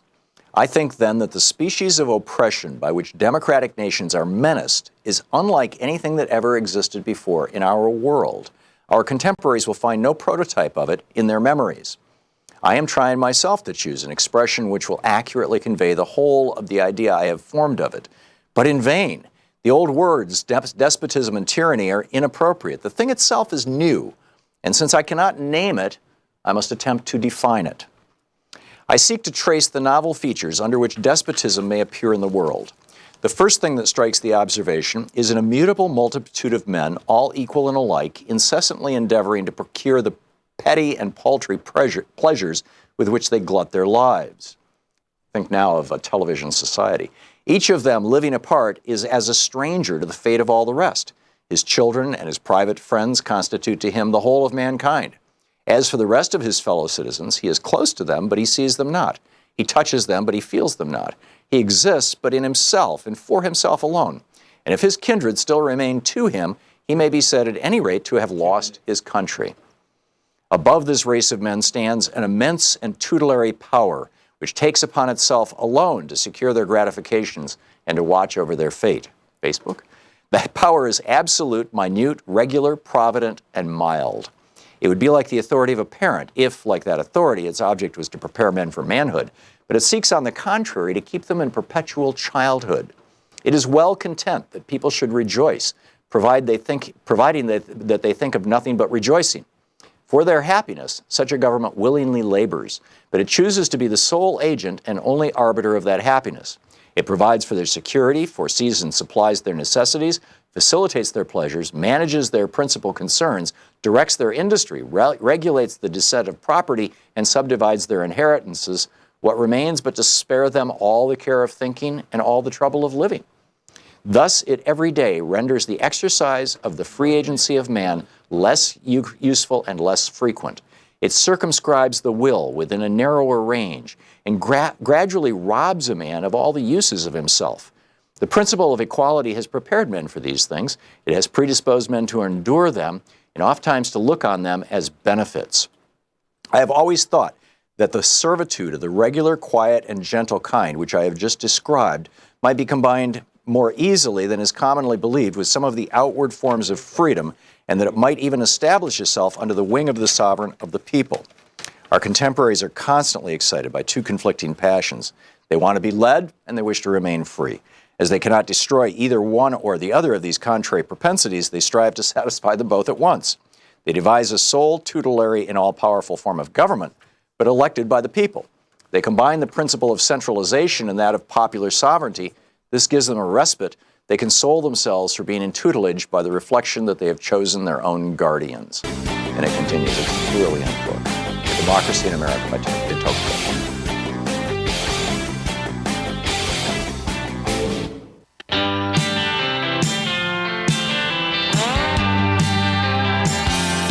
Anything goes on Friday. And today, what is going is Congressman Ro Khanna and your phone calls. Let's go to Joe from Cupertino. Go ahead, Joe. Jefferson Smith, it's always a pleasure when you relieve Tom. I really find you an interesting change of pace. Congressman Khanna, it's a pleasure speaking with you again. I saw you the other day on C-SPAN. I was wondering if you could take a cup of water and just toss it behind your back and hit Jefferson, the other gentleman from Ohio, with cold water once in a while.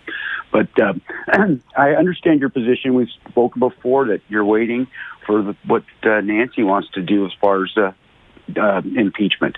I'm concerned at this point that I think it's too late. We talked, you said August would be the deadline. August is here, and I think you guys are going to be taking the vacation, and that's probably sad for a lot of us, but I think the reality is that we don't have the votes in the Senate. So not having the votes in the Senate makes whatever the House does kind of moot, although I think the last, 2 years has been kind of moot because we've done a lot, but nothing's gotten done.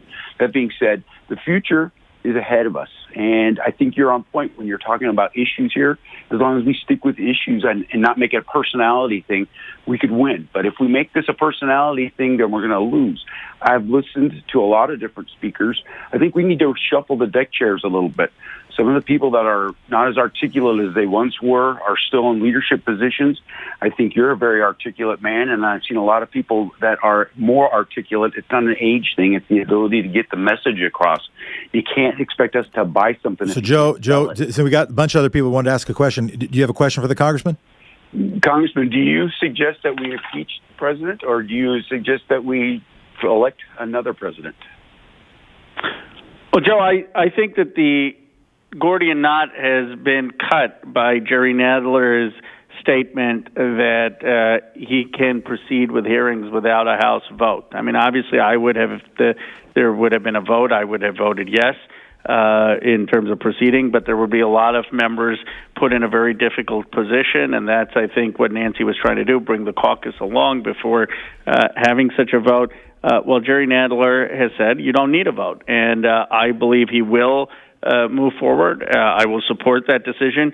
I don't think time has run out. I think as long as he does it before the end of the year, that means we can have hearings and continue to build the case.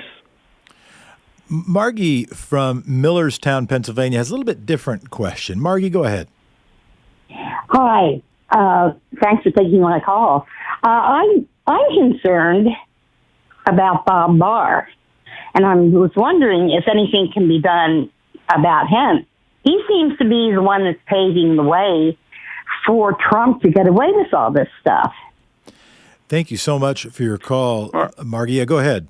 Margie, he has done the American people the biggest disservice. He's the one who mischaracterized the Mueller report, allowed the president in those critical first 6 weeks to paint a false narrative that Mueller had somehow exonerated him or found no wrongdoing. That was wrong. Barr's letter was deeply misleading. I believe he should be removed from office. I have said this. I believe he should be held in contempt. I think he has really done a disservice to the country and dishonored the position of Attorney General.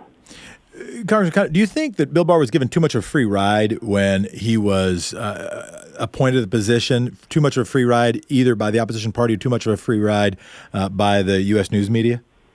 I do. I think, look, this person's history is clear. He's the one who engaged in the Iran-Contra cover-up. I mean, literally, he's the one on Christmas Day or right before Christmas Day with President Bush Sr. being outgoing, advised President Bush to pardon a number of people involved in Iran-Contra. He is known. His expertise in life is cover-ups. That's what he specializes in. And when he was picked by Trump, there's a reason Trump picked him. And I don't think there was sufficient vetting. I don't think there was sufficient scrutiny. So we shouldn't be surprised by the result. Yeah.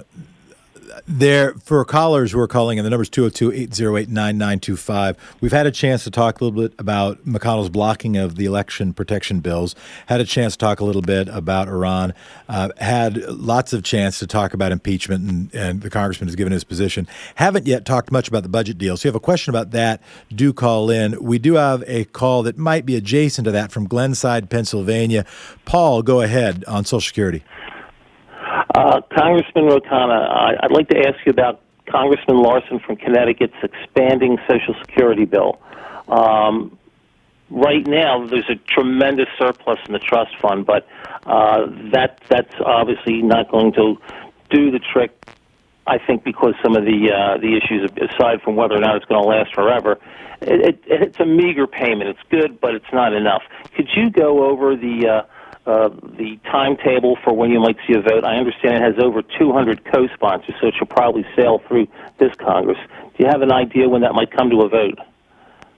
Well, I'm proud to be a co-sponsor of Larson's bill. It's a good step. It would expand Social Security, and it would solve the financial challenge of Social Security by lifting the cap on people who make over $250,000 of income. There's no reason that income shouldn't still face a Social Security tax. And if you do that, you can not only ensure Social Security solvency, you can actually expand Social Security benefits. I'm confident that it's going to come for a vote. I don't have the exact timeline because I haven't talked to Speaker Pelosi about it, but I know that she's systematically going through important legislation. We passed $15 minimum wage. We passed sweeping reform on gun safety legislation. We've passed sweeping reform on corruption legislation. And my guess would be that it will be sometime this year. Mary from Las Vegas, Nevada, you're on the line with Congressman Khanna. Hi, Congressman.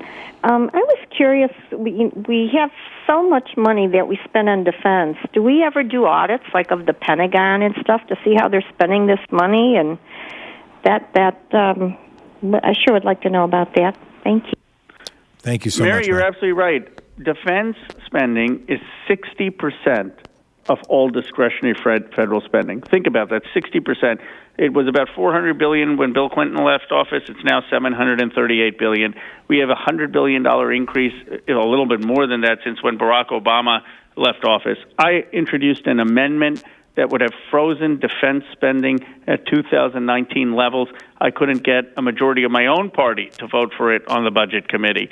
So we have a problem with runaway defense spending, and you're right, there's a lot of abuse. I had requested an audit on TransDigm, which was a defense contractor that was buying up mom-and-pop defense suppliers and jacking up prices 1,000%, 2,000%. They ripped off the American taxpayers. The IG concluded that was the case, and so I led a bipartisan hearing where they admitted wrongdoing, and they actually reimbursed the Treasury $16 million. Well, that's just scratching the surface. There are a lot of defense contractors who are taking advantage of the situation because of monopolization. There is a lot of expense in legacy industries. We're not investing in artificial intelligence enough, in cybersecurity and space.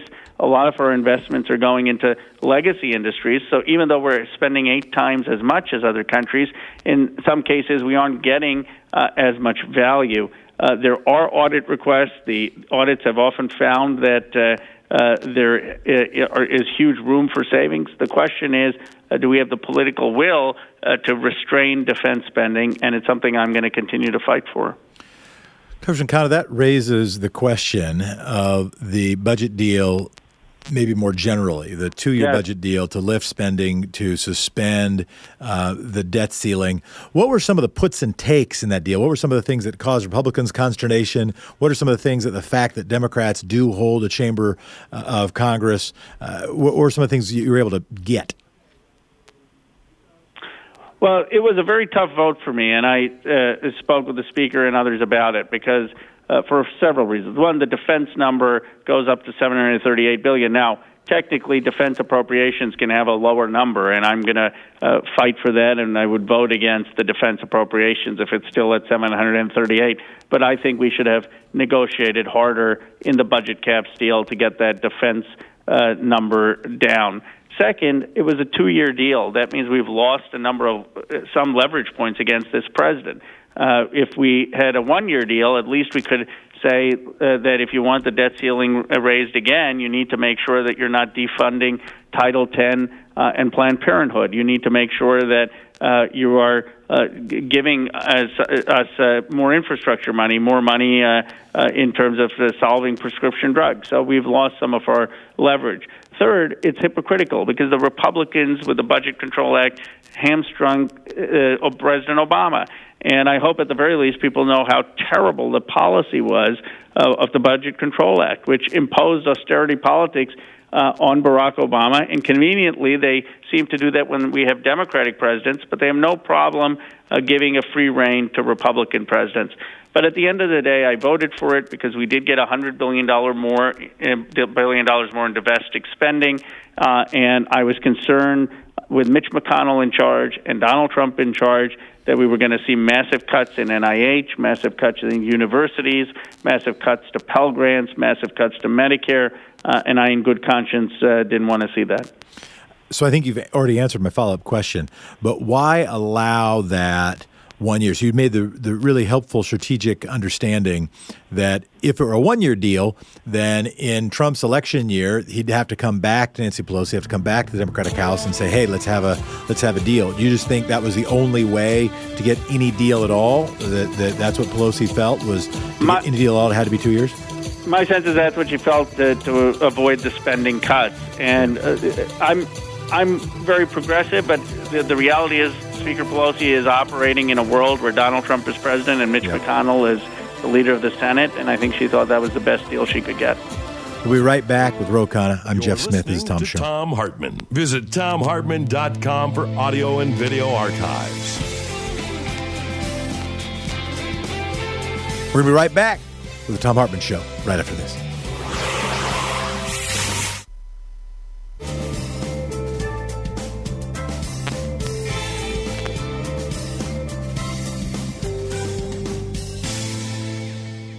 We're on Free Speech TV with Congressman Ro Khanna. Michael from Denver, Colorado. Speak your piece. Ask your question. Yes. Good morning, gentlemen. Thanks for taking my call. 2 quick things here. I want to start off with this. I will vote for Jeff Smith. The reason I'm saying that is because, there's a famous movie, and our man Jeff Smith here today, who does a wonderful job, would be a great candidate, like the guy in the movie. Michael, I'd vote for Jeff Smith, too. So you've got 2 votes. Well, the reason I say that, let me just say this. If I was in Congress right now, sir, I know it's going to sound crazy and all, but I would say if you want to nuke me in my district, if I'm in a red district, if you want to nuke me, but I'm going to vote for the people of that district, whether they know it or not. In other words, I would sacrifice myself. I know you could lose some seats if you go to impeachment. Well, I don't care. The country needs to be protected, and good people have to stand up and say, we're not going to take this anymore. So I would say, I'm in Congress. I'm going to vote this way. If the people in my district don't like it, but I think it's the right thing to do for the rest of the nation, that's what I'm going to do, and I will give up my seat. That's in an ideal world. Obviously, that's not going to happen. The other thing is, Congressman, why didn't the Speaker say, we're not going home, we're staying in Washington? We'll get in touch with our people via the phone, via Skype, via everything. We've got the technology to do that. We're staying here and we're working for the nation. Yeah, it's a good question. About the August recess, there's some debate about that. What are your thoughts on the August recess question, Congressman? Michael, I would lessen it. I don't think it needs to be 6 weeks as it currently is. In fact, some of it I'm coming back to Washington, D.C. in the middle of August because I've got meetings and other work scheduled. I'm going back home to California, and then I mean there is some legitimate travel that members are doing. For example, I'm headed down to the border to Representative Escobar's district to see the border. I'm not going overseas, but I think it's important for members of Congress to go overseas to help build relationships with other nations, especially when our alliances are being challenged. So I do think it's important, and I'm doing town halls. I'm doing tremendous amount of constituent meetings, and most members of Congress will tell you they're probably busier when they're back home than when they're in Washington, D.C. That said, I think 6 weeks is too long, especially given that there's so much work to do on health care, on the affordability of college, on prescription drugs, and I would say, make it 3 weeks. I mean, I don't see why you need that long of a break. Appreciate it. Fred from Bremerton, Washington. Go ahead, Fred. Congressman, thank you for taking my call. Keep up the good work. I know you're one of many in the wilderness in Congress. We got about 20 seconds, Fred. I'm sorry? Go quick. We got 20 seconds. I want to know what they're going to do about Boeing. I mean, Boeing is screwing things up. Their airplanes are the way they are because the management of that company caused that. Thank you, Fred. Let's take the time for the answer from Ro Khanna. Go ahead as we go to break. Fred, I'm happy if you write to me. I'm happy to look more into that. I'm on the Armed Services Committee, and if you share some specifics, I'm happy to raise that with Boeing. Boeing ended up getting involved also in the Oregon legislature this last session in an important way that we might have a chance to talk about either later today or early next week. You're listening to Thom Hartmann Program. We're going to be back with the big finish with Congressman Ro Khanna right after this.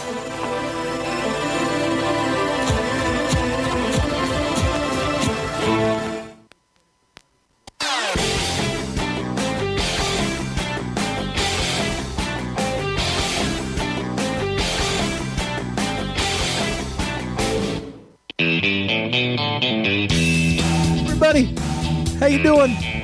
I'm Jeff Smith. On the phone is Congressman Ro Khanna, blessing us with his presence and giving us some perspective of the belly of the beast, what's happening in Congress, and answering your questions. Mona, you've been waiting patiently. I think you win the most patient listener award because you called twice from Denton, Texas. Go ahead.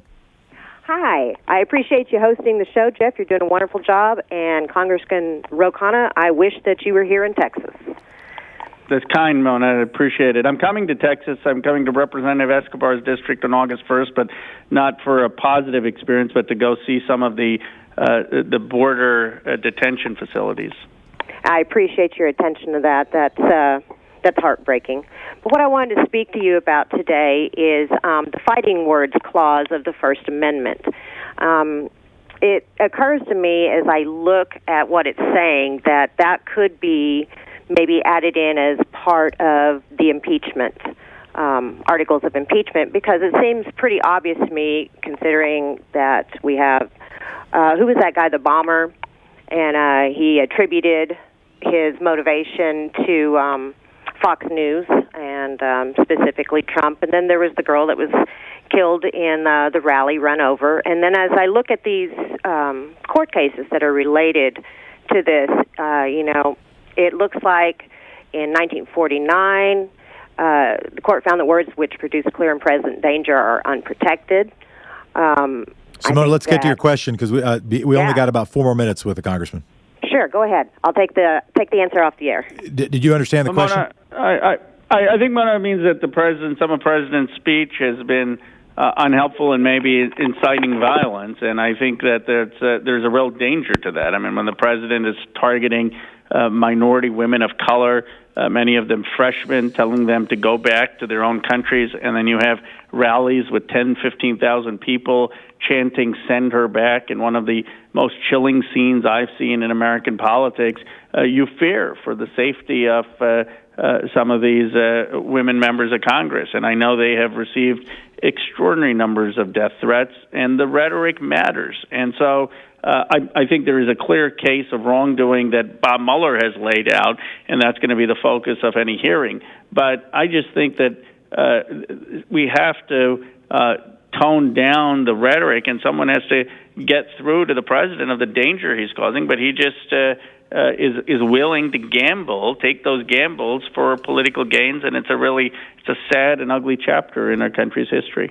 Congressman, what's the hardest thing for you right now? As you approach the August recess, as you look at what's happening in the country, what's the most challenging thing that's either keeping you up at night, that's occupying your attention during the day or in the evening? What's hardest for you?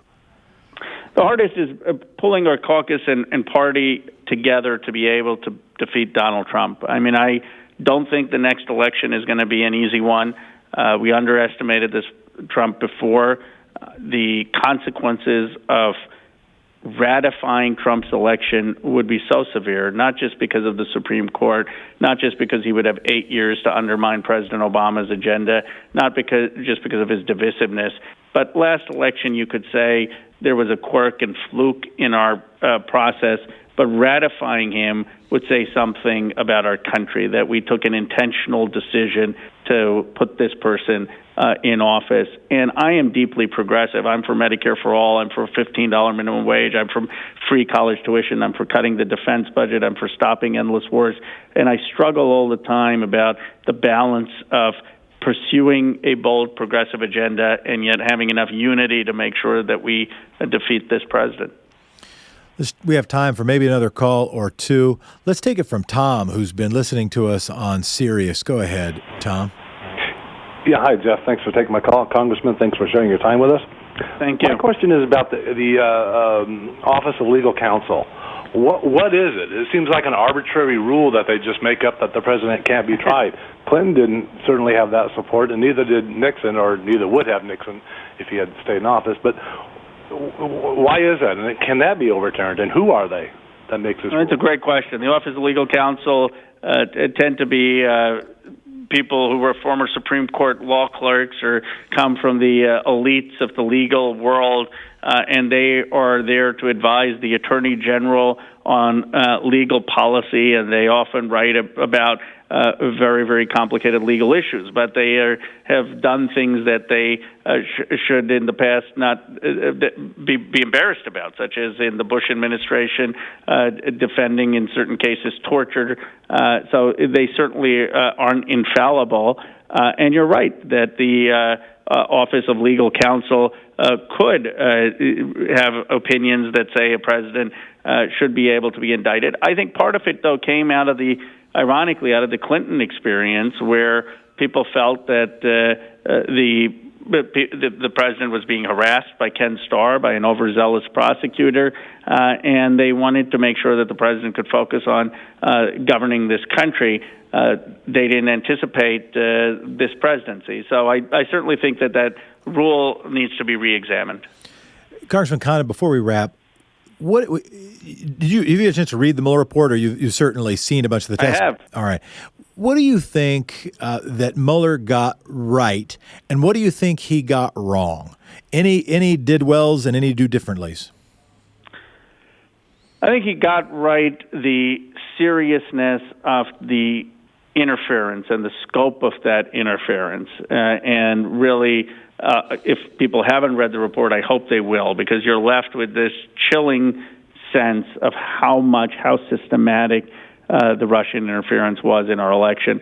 I also think he got right, unlike Ken Starr, a sense of humility and restraint and being above the partisan fray as a prosecutor. That was his responsibility. His responsibility was not to make conclusions. That's Congress's role. His responsibility was to do his job with integrity, and he did. And I, unlike the people criticizing him for his performance, I actually think he handled himself with dignity. He's a Marine who served our country in so many different roles, and I think he was trying to make sure that he came off independent-minded and not taking a side. I mean, that's his role as a prosecutor. What he did wrong, he shouldn't have let Bill Barr manipulate the situation. I think Bill Barr did so much to undermine what he had done for 2 years. He should have stood up stronger to Barr. He should have held a press conference the next day. He should have said Barr is distorting what my work was. Congressman Khanna, honor and privilege to have you. Thanks so much. My honor. Thanks. We'll be right back. You're listening to Thom Hartmann.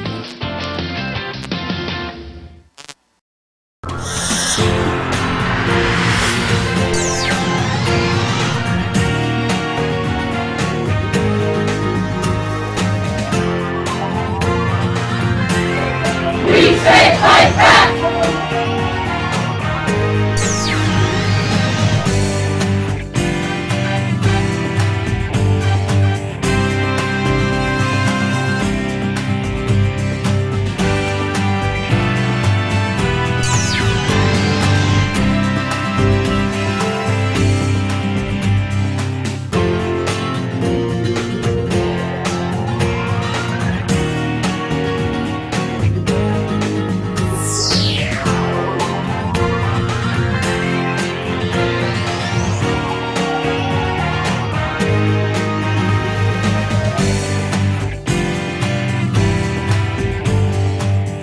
You know, every day here on the Thom Hartmann Program, Louise and I and our team, Sean, Nate, Shira, Dave, Chase, Sue, Nigel, Ron, we all work to put together the very, very best show we possibly can. And there's an enormous amount of work that goes into the show. And one of the things that comes out of that is a lot of content, a lot of specific information that we go through and we dig out and, you know, we want to share with you. And Sue puts that into our newsletter every week. And I think you will, if you don't already receive our newsletter, it comes in email every day, about an hour after we're off the air, or maybe a couple hours after we're off the air. And Sue goes through and pulls literally every link to every story that we talked about and puts it into the newsletter. It's free. We don't sell a list or anything. You complete safety and security. There's no charge. There's no nothing. Just, you know, plug in your email address over at thomhartmann.com. And you get signed up for the newsletter. It's all fairly obvious. You'll see it on the website. So check it out, thomhartmann.com. Thank you.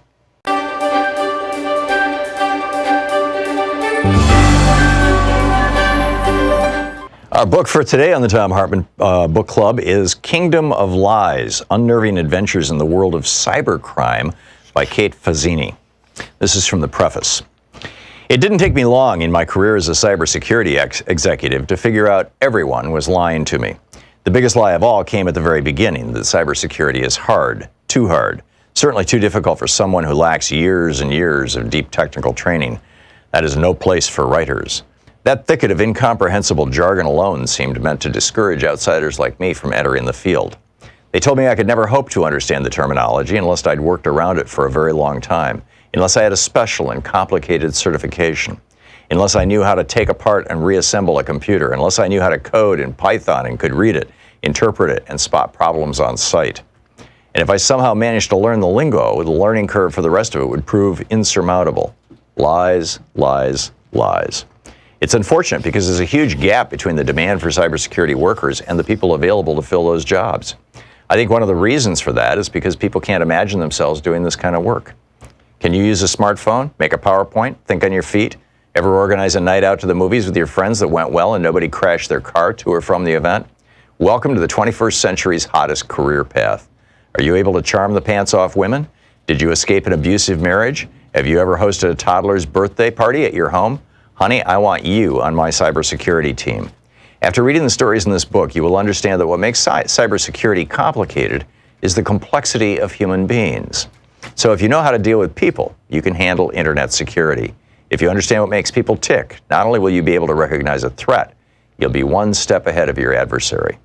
During my career as a cybersecurity executive at multinational corporations, a journalist for Wall Street Journal and later CNBC, and a professor at Georgetown University, I've met a lot of fascinating people. From the hackers who perpetrate malicious attacks to the security professionals who try to prevent these incidents from happening, and the alphabet soup of government agencies that do damage control. At the end of the day, they're all fathers, sons, mothers, sisters, and spouses. In other words, people just like us.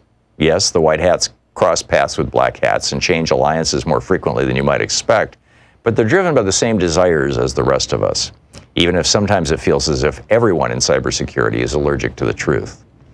As a professional, I was told a great many lies about the field I've grown to love so much.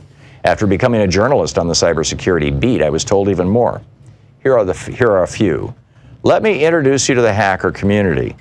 This lie is usually delivered with a wink and a nod from someone who thinks they know every hacker on the planet. The truth of the matter is there is no hacker community.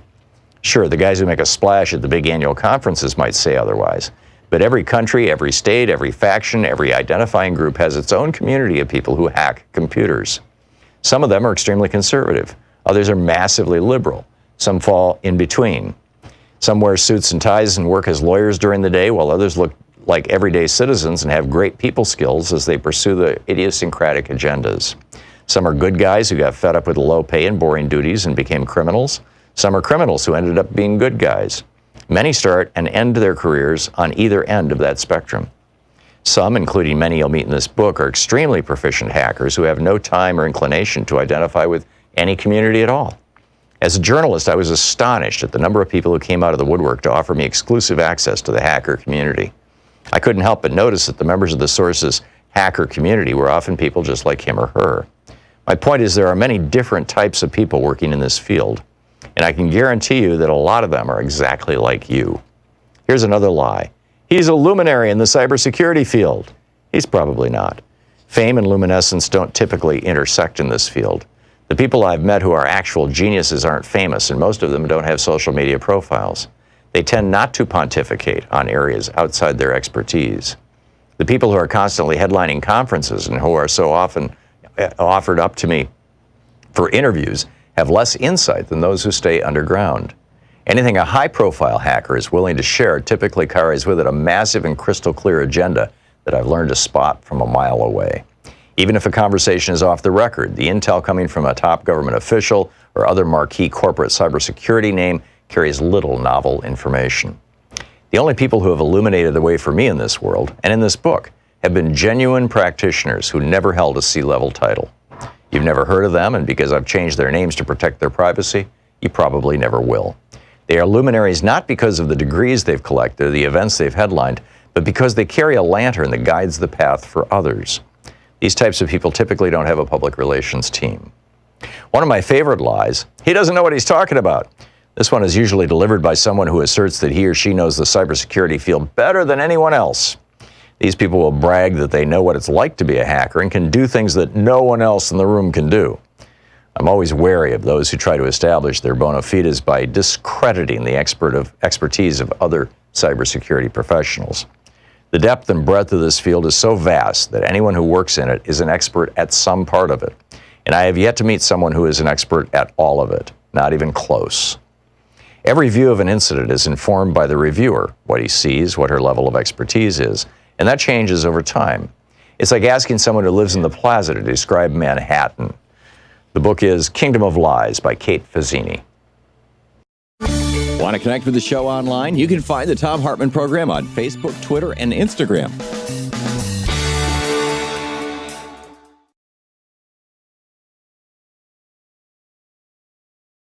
By Christopher Ketchum.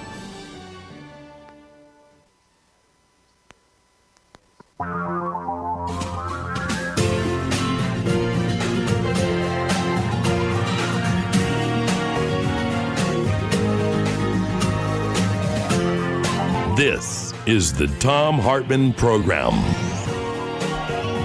Seth Abramson offered an excellent thread on what we learned from the Mueller testimony.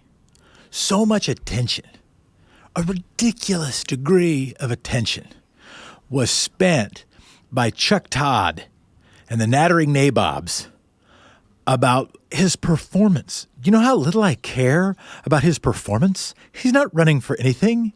None of us had a chance to vote for him the first time. We're not going to vote for him anything now. The guy is not looking for future public positions. He's not trying to get a TV show. He's not trying to be a Fox News pundit. He's not trying to work for Chuck Todd. He's just a guy who had a job to do. He did his job. I have some praise for that job. I have some quibbles for that job. But his performance, I understand why they focused on it. But it's not something I want to care about. What I think we should care about is what we learned, is what it reminded us of, or what new came out of it. And so much, one of the worst takes was, if you heard anybody say this, they weren't paying sufficient attention. And a big reason why we do this program is so we can pay a little bit better attention. Seth Abramson was paying good attention. One of the worst takes was, oh, did we learn anything? Didn't really learn anything. Luckily, I didn't hear that too much because people were too busy talking about whether or not Robert Mueller looked like a 74-year-old man or something older than that. Here are 10 things from Seth Abramson. 1, a vast Trump-Russia counterintelligence probe is ongoing. exponentially broader than the Mueller probe. It covers collusion, and its findings are being kept from America and from Congress. The fight to see that began yesterday. Well, now 2 days ago. Second, federal law enforcement cannot confirm Trump isn't compromised by Russia. Compromise is a counterintelligence issue, and compromised politicians are national security threats. And no one has seen any FBI counterintelligence report. We don't know if Trump is a threat. That's number two. Number three, Mueller didn't investigate anything Trump was accused of besides obstruction. The non-obstruction allegations against Trump were aiding and abetting, bribery, money laundering, illegal pre-election receipt of in-kind donations from non-Russians, and Mueller looked at none of that. And by the way, if you've heard me before talk about this, I think all this stuff started with money laundering. The guy wanted to not only be rich because of his daddy, but also wanted to make sure he kept and expanded his dough, realized people wouldn't lend to him, so he started getting money from mobsters, started building a casino in New Jersey. And then when he realized there was a richer kind of mobster and they were in Eastern Europe, well, he started getting money from that kind of mobster. It's not that complicated. 5, there is substantial evidence Trump committed the federal felony of making false statements to law enforcement. Mueller testified under oath that Trump's written answers to the FBI and the special counsel were, quote, generally untruthful, as the facts in Mueller's report confirm. Number 6, Trump and GOP claims, of no collusion, no obstruction, and no evidence of conspiracy or coordination are all false. It isn't news to anyone paying attention, but as much of America isn't, many learn for the first time that from Mueller that these GOP talking points are lies. Number 7, more than halfway done. Mueller said Trump could have been charged with obstruction post-presidency and would have been charged if not for the OLC opinion. 8, by the way, and Mueller's later somewhat confusing walk back of the second claim, which many had taken as an accidental truth, didn't erase the specter that he meant what was said. 8, any Trump crimes involving other nations are still unreported. Mueller's testimony made clear that evidence involving nations besides Russia went to FBI counterintelligence. 9, Republicans have no objections to any of the damning facts in the Mueller report. Mueller waited with bated breath for Republicans to contest the report's damning findings. The media waited with bated breath. I waited for bated breath to see if Republicans would contest those findings rather than just opine on other stuff. And shockingly, that moment never came. And number 10, Mueller only chose not to interview Trump face-to-face because he judged that he had enough evidence of corrupt intent on obstruction. Mueller resolved a long-standing mystery. Why didn't he insist on keeping Trump to his public promise of live interview? Well, now we know. Those are all things that we learned. We learned a lot. Let's try to pay attention to what we learned and not just whether or not it made a good TV show. Kat, you've been waiting patiently. Kit. It's Anything Goes Friday, and you're from Los Angeles. Hello, Kit. Hello? Hi, Kit. Hey, thank you for taking my call. I just wanted to float this idea, and it's possibly been floated before on the show, but I don't know. And that is because it personally impacted me. I'm 70, and 3 years ago came into money, but $30,000 of that had to go to satisfying student loan debt that I was obligated to pay off.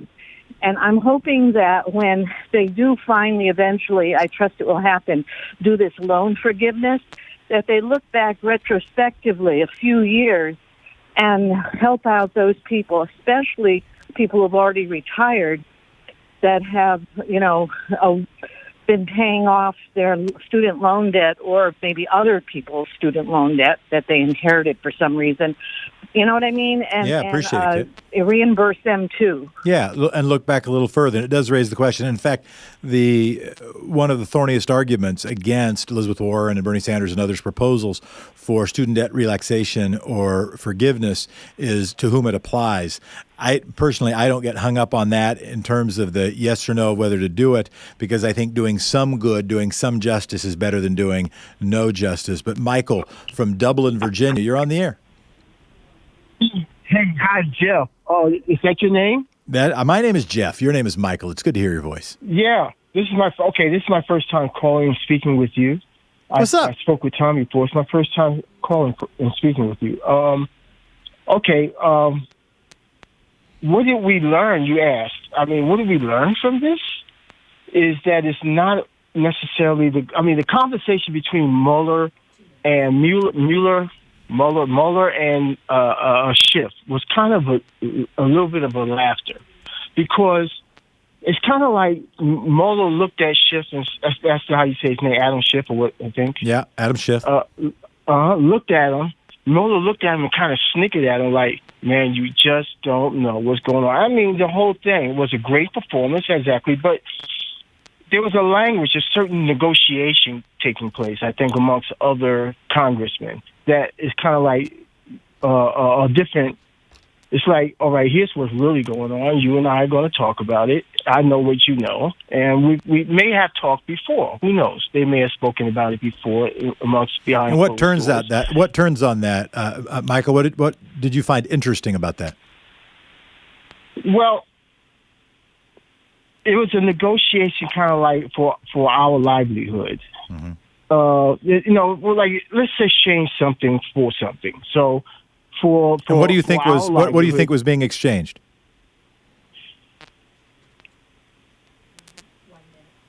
Our lives.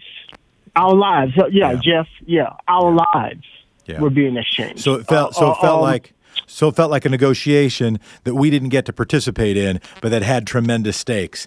I agree with you. Joy from Thompsonville, Illinois. You got about 30 seconds. Okay. You touched on it before.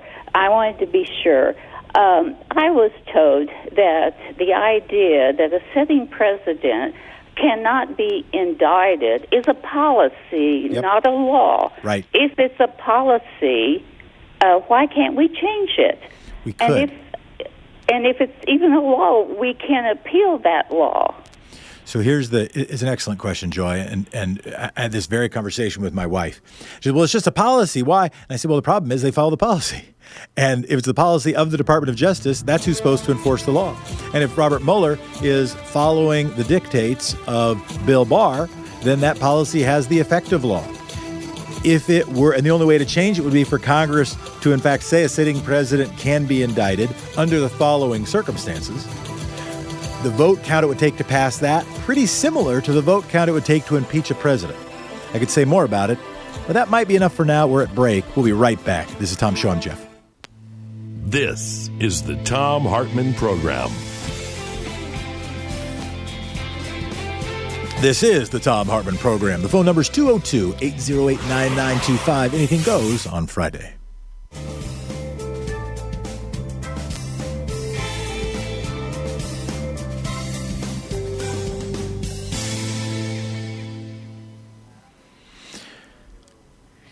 Carolyn from Hemet, California. You're on Free Speech TV. Thanks for calling. Yes, I just want to share that I am covered by United Healthcare, and I just spent 4 harrowing days speaking with member services / patient advocacy department because I need an MRI. An incorrect MRI was done, and I needed to go to see a neurosurgeon. I don't want to go into that. What I want to say is this. After 4 days, this one young lady finally called my doctor's office. And nothing has really been resolved. I still have to wait 3 months from now, which is when my appointment is, for the neurosurgeon to order a correct MRI if he feels it is needed. Yeah. But they imaged the wrong part of my body. It's not a clear image, I was told by the tech. Yeah. When we were done, the young lady said, okay, ma'am, do you have any suggestions as to how we can better serve you? And I gave 2 suggestions, and then, as I normally do when I'm dealing with companies, corporations, and their customer service people, I said, these are my suggestions, not that anything is going to be done or changed, because United Healthcare is all about 1/1000th of a penny, not wanting to spend, and about billions of dollars of their bottom line. And what were your suggestions, even though you knew they wouldn't take them? Oh, she wrote down my suggestions. I off the top of my head, I said, well, maybe they can add to the department, since the problem is that nobody there is a doctor in United Healthcare. You all tell me that you're not doctors, so you can't tell the doctor what to do. So maybe you could get a couple of doctors in there so that you can refer the cases. They can look at the files, which you have all my files, I'm sure. Yeah. And they can talk doctor to doctor, these experts, since you don't count and I don't count. And what did you learn? What did you learn from it, or what should we learn from it? And my heart goes out. Just a year and 3 months ago, similar circumstance where it finally dawned on me that we don't really have a healthcare system in this country. We have a set of profiteers that somehow manages to have both the worst of both worlds, both the worst bureaucracy and the worst profit motive, and somehow that coexists. And apparently, some people are okay with it. But what were your takeaways from it? My takeaway was this, that the young lady then started to tell me that she has no health coverage and she works at United Healthcare. I imagine they have put her on some kind of a part-time basis where she's not eligible. She told me she has 2 daughters, and she agreed with me that nothing would be done. And I said to her, yes, it will take, 10 million of us, 20 million of us hitting the streets. We will get there. And even at a shoe company, you get an employee discount. I mean, even I think at Costco they get gift certificates. Even at Macy's, I think you get cheaper price on sweaters. Carolyn, thank you so much for your call. Appreciate it. We'll be back. This is Thom Hartmann Show. It's Anything Goes Friday. We're in our final hour. It's going to be a good one. 202-808-9925. Was there During the break, had a chance to talk to a caller who had a horrible experience at United Healthcare. And then she learned that her customer service representative from United Healthcare did not have health insurance. Norma from Montgomery, Alabama, you are on the air. Hi, Jeff. Hello. It's nice to see you. I appreciate you filling in for Tom. I have to have my daily dose of the Hartmann Show. But no, the 10 points that you were reading off about the Mueller fiasco in court, it really was not a fiasco, and your 10 points are correct. Part of the problem is that after desegregation, particularly here in the South, education was destroyed to prevent young black people from getting a proper education, but it also prevented young white people from getting education. So none of these people who are sitting there watching this and trying to understand it have ever had even a business law course, much less civil law or common law. And so without the background of what happens in a courthouse, or very few of them have ever served on a jury because they don't want to bother. You know, a lot of them, if they're registered to vote, they still will not go sit on a jury. So you're worried that you're worried and concerned that the decline of, or at least the attacks on our education system are also impacting our ability to digest what Mueller was saying? That's correct. Most people don't even, were you offered Latin in school? I sincerely doubt that. I actually was. I went to public school and I was offered Latin. I even took Latin. But I know that is an oddball experience. Yes. Okay, so without the background, people do not understand what's actually happening in that hearing. If you have a case against a person, you're not going to give away all your goodies in your case.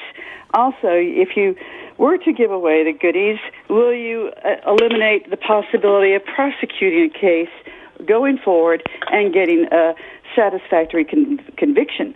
Yeah. You have to stop and think about what will happen down the line. Right. And this doesn't just involve our so-called president, and it involves all of the people connected to him with him.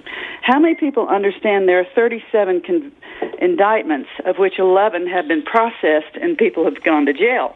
What about the other 26 people? Yeah. Do the math. Yeah. There are still other cases out there. They cannot jeopardize what is going on just to give people the goodies on TV. Agree with you. And we got to get to Doug Christian from Talk Media News, who's been waiting patiently. And I think I would go one further. It's not only, I don't even think we have to go as far back. I think it's an important point about how important civic education and education generally is to making sure that a civil society can function. But also, all of us rely on proxies. All of us make decisions, not because we have every possible fact of every possible thing. Most of us have not walked on the moon. Most of us have not sailed around the world. We rely upon trusted information. One of the reasons it's possible to hack the zeitgeist, to hack the collective understanding, to try to make more and more of us believe that nothing is possibly provable or knowable to be true, is because we rely so much on proxies. And right now we have so many proxies who have a propagandistic interest to block us from getting the truth. We know that's what's going on. Heck, that's a lot of why this show needs to exist. Doug Christian, Talk Media News, talkmedianews.com. What's on your mind, sir? Well, right now the Democrats still seem to be fighting with each other. Although Speaker Pelosi had a meeting with... Are they fighting or are they just disagreeing? They're fighting. Okay, what are they fighting over? Well, for instance, I mean, we all know Pelosi versus the squad. I mean, Pelosi is mortally fearful that the left will pull down the majority of House Democrats, especially in swing districts. And so she really wants to make sure that whatever disagreement they have doesn't become a fight publicly on Twitter. And so it's disagreement or fight, it's kind of right at the edge between. I would say that also, beyond that, there's also a conflict going on between the DCCC chairwoman, Sherry Bustos, and the Congressional Black Caucus. For instance, Marcia Fudge, Democrat from Ohio, said there is not one person of color, black or brown, that I'm aware of at any position of authority or decision-making in the DCCC. And that has become public as well. Representative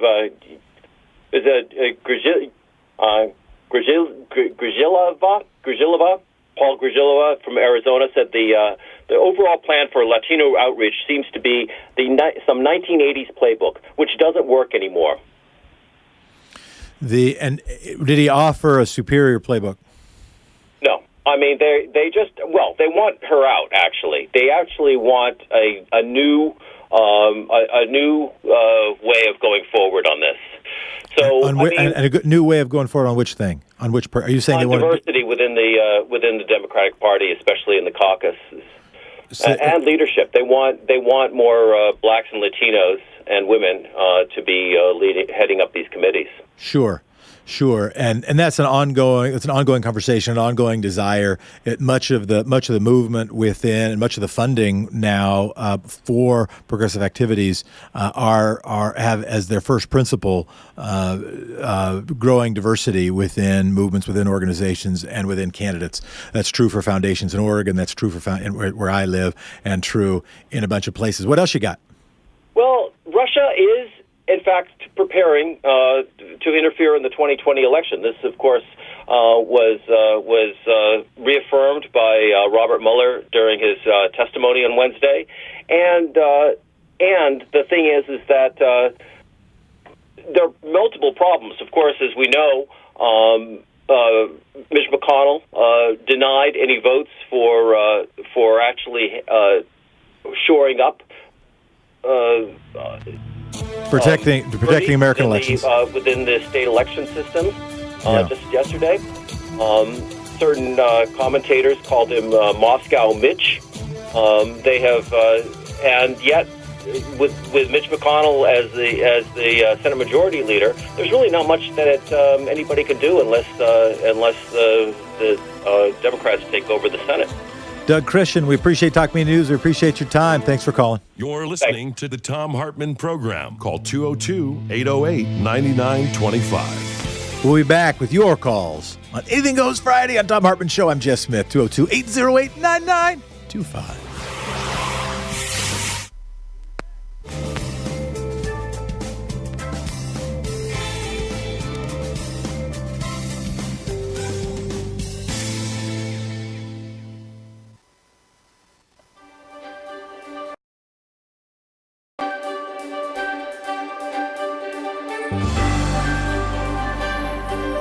We're reading today from Warrior Is by Harley and Robin Zephyr.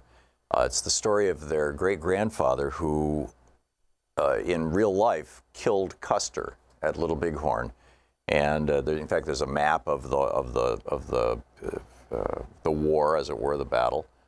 And they say that he is now the spirit keeper of Custer, which is remarkable. And there's a page-and-a-half introduction to the book, and then it becomes, a historically accurate novel, basically.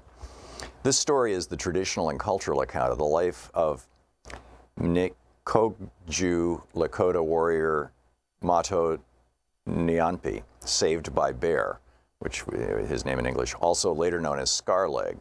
Warrior is based upon a true story.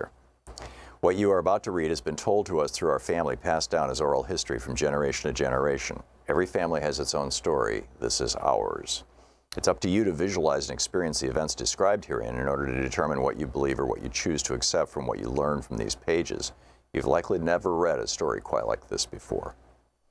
In Warrior Is, the reader is able to visualize and experience the events and circumstances of Mato Nyanpi's life. Many times the story is told in the present tense, such as if you were walking with Saved by Bear and his people as the events unfold. This was our original manner of storytelling. Other times the story is narrated in the past tense to account for a past perspective. Those of us who may not be entirely fluent in particular words or specific language as much as we may be fluent in spirit and honest communication, the life messages many times can be more meaningful than just the written or spoken words. Warrior Is follows the timeline from the time of creation, moving through Saved by Bear's birth in 1849 and going up to July 1876, 2 weeks after the Grass Battle. Please exercise your free will and follow your conscience when reading this story. The spiritual side is called upon you to open your spirit so that you may read this tale and learn about these events through your own spirit. And, continues sort of like in that line, but here, right to the book. Prologue. He smelled the yellow of the sun. His spirit was alive and energetic. He felt the energy in his chest and all along the blood running through his veins. He looked to his left to see his great friend by his side. The strong scent of sage caressed his nostrils and reminded him of home. The movement over the high-running hilly ridge to the south caught his eye. He and Swift Bear sensed and felt the pathway opening up. So much had occurred so quickly, so suddenly, so dramatically. Their call to duty, his call to duty, filled his mind, his heart, his spirit. Today, it was meant to happen. It was presented to the people from the Creator. The plan was made. The warriors summoned. The preparation was done. It all led to this place, this portal in time. The sparse clouds to the west resembled mare's tails, and for a brief moment he remembered his white stone friend in the White Mountains. He remembered his spiritual commitment to protect his people, Grandmother Earth, and the sacred Hisapa. And time stood still for a moment, a small moment in time, through all of the ancient and original history of all the moments of time. And as the group of the horse-mounted soldiers rode briskly over the far ridge, the Creator shined that warm, nurturing light upon these warriors. Such as Creator had been doing since the beginning of time, since the beginning of Grandmother Earth and Grandfather Sky, and at the beginning of all things. All the moments of time forever had arrived here, now. It had come to this. Creator's strong will and great invisible hand had placed them here. It was the Creator all along. It always was. It always would be. For one to know what led the young Lakota warriors to be here at this fateful site near the Greasy Grass River on this warm, sun-drenched day, one must go back in time, way back to the beginning, when it was only the Creator, and the Creator of all things decided to create a new world. Her name would be Unsimaka, Grandmother Earth, and she would be created to hold and sustain life. All kinds of beings, all kinds of people would be given and placed upon and within her to show her love of life. And this is how it all began. Chapter 1, Origin. The human beings evolved from the spirit. Before arriving in Wind Cave, we were star people. Many of us came from a place called the Pleiades, the Seven Sisters, an ancient star grouping and constellation that contains worlds comprised of the gift of life-giving water. Water is life. Mini Wiconi. The Pleiadian influence is an absolute, but those of us who claim to be relatives of the Pleiadians share a common bond with other indigenous people, regardless of where we are geographically on the earth. We will always remain Pleiadian star people. Spiritually, we have become human beings of different races and ethnicities, but the origin of our spirit is the water. And for us, and as to who we are, as the tribal people in a family way, our name is Minkoju, its evidence. It means life's subsistence through the gathering and planting by the waters and or river. The Minikochu spend their lives living by the waters. This is something that many of our own people do not know or understand, but this is our history, not only of our physical existence, but also the history of our spiritual existence on Unsimaka. The book is Warrior Is by Robin and Harley Zephyr.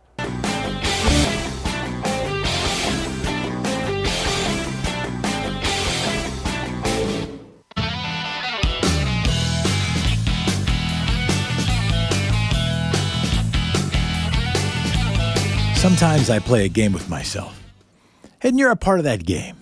And that game is, can we clear the board? Can we get everybody who's called in, who's waited patiently, a chance to speak their piece on Anything Goes Friday?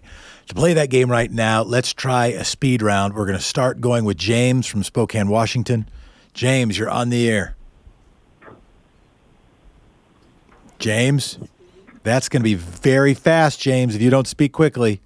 All right, that was our fastest call, one of our 5 fastest calls ever. Robin from Hansville. I think it's Hansville, Washington. How you doing?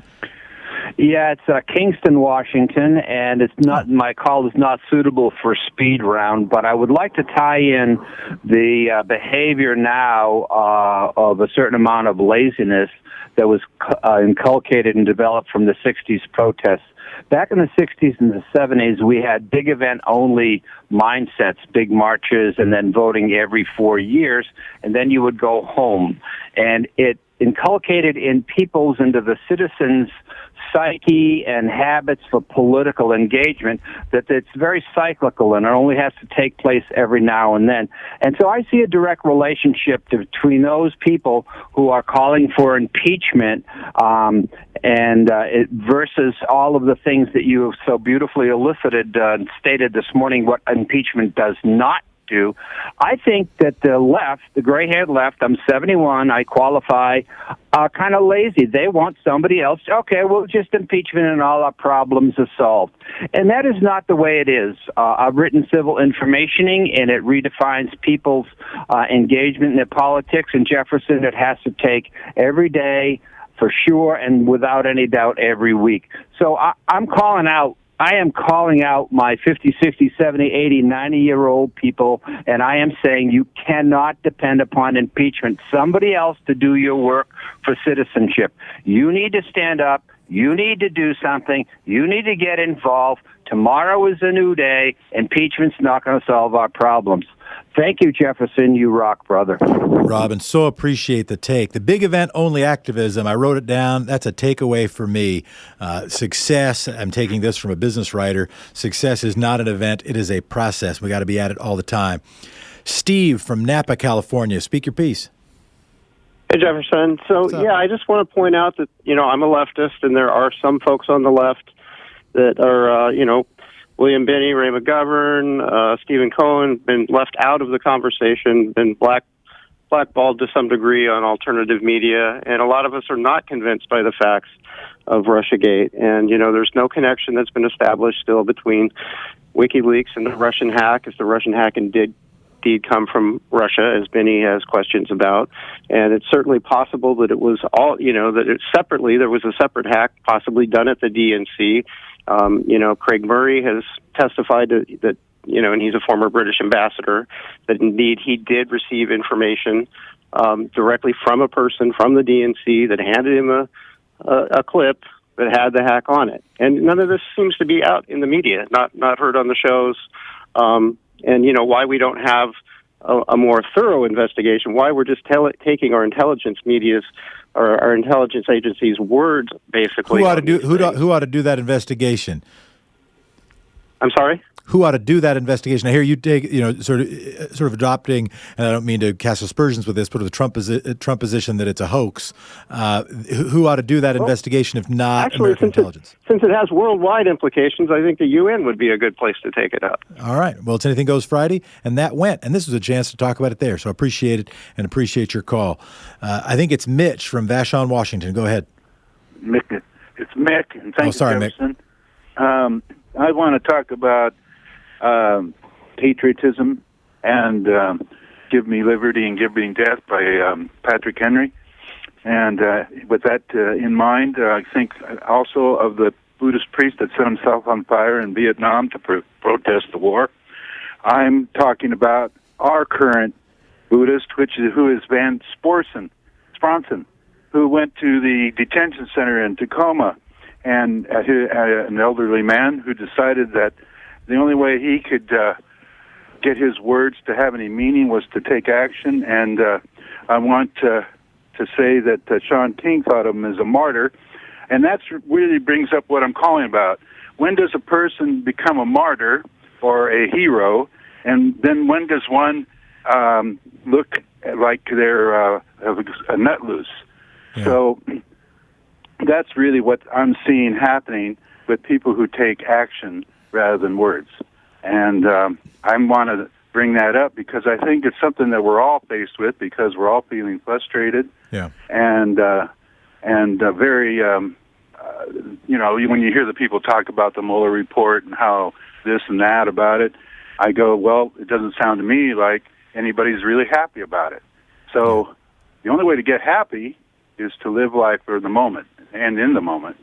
And Mick, I really appreciate we're in speed round. I want to get to the next caller, and I'll say I sort of believe on this for what it's worth, on the genius of and rather than the tyranny of or. Appreciate the moments we have. Breathe, express gratitude, show love, be in a position to receive love, do things that give you joy. And I, for my part, also think long term. Also think about what we have to do during the winter to prepare for spring. Or what do we have to do in spring, more importantly, to prepare for winter? I think we can do both things. That is my own view. James from Spokane, Washington. Go ahead. Hey, along that line, too, I'd like to point out that even your enemies are God, too. So you got to bless everything, and you curse nothing, ever. What I wanted to ask you, Jefferson, you're pretty well-versed in New Testament scripture, are you not? I had anybody. I mean, there's very few people who can answer that question yes and not be called out on it. It is. I am not a. I have read the New Testament. There, okay.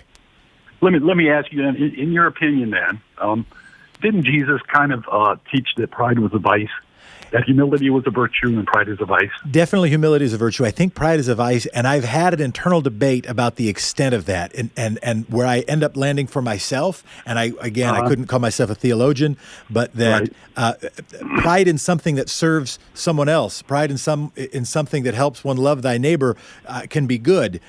Pride in self-focus, I think, is closer to a sin. But anyway, go ahead. Well, it's all God, isn't it? Anything you have, any ability you do, anything you achieve is all through Him. It's all God. So, pride seems like useless baggage to me, and it sure causes a lot of trouble. So you're saying what we're dealing with in national government is too much linked to pride, and are you pointing a particular finger at a particular person, or just in general you see that as what's going on broadly? Generally, I think people consider pride to be a virtue. And I think it's anything but. I think it's a complication. It's useless baggage. If you have honor, if you have dignity, you don't need pride. Appreciate it. And I'll tell you something. I was having a conversation with a friend of mine just the other day, and we've been talking around like his critiques of our country. And in our conversations, I take the role of patriot. I think that there is a chance right now to be a stronger force against oppression, a stronger force for real freedom by finding benevolent patriotism and connecting the best parts of the American story to address the best challenges of current and past American reality. So we're having this back and forth. And where we landed was, it didn't land, it doesn't mean forever, but we right now feel like we're a country that has whittled away a culture of honor, where that capitalism offers no reward for honor, or at least very little of one. And that advocating, working for honor is something that just feels like we're honorless. This president doesn't seem like honor is a particularly strong value for him, and the private market doesn't really reward it, and political power doesn't really reward it. And yeah, if I could replace pride with honor, I think I probably would. And I'll offer one more thing, lest it seem too esoteric, to connect it to the political dynamic in at least one way. One of the biggest challenges right now, in my view, it was an old paper. I forget what it was in. Was it I forget what article, what journal it was in. That said the real battle in Washington is not merely between Democrats and Republicans. It's between the hacks and the wonks, the people who are at it for power and the people who are policy nerds.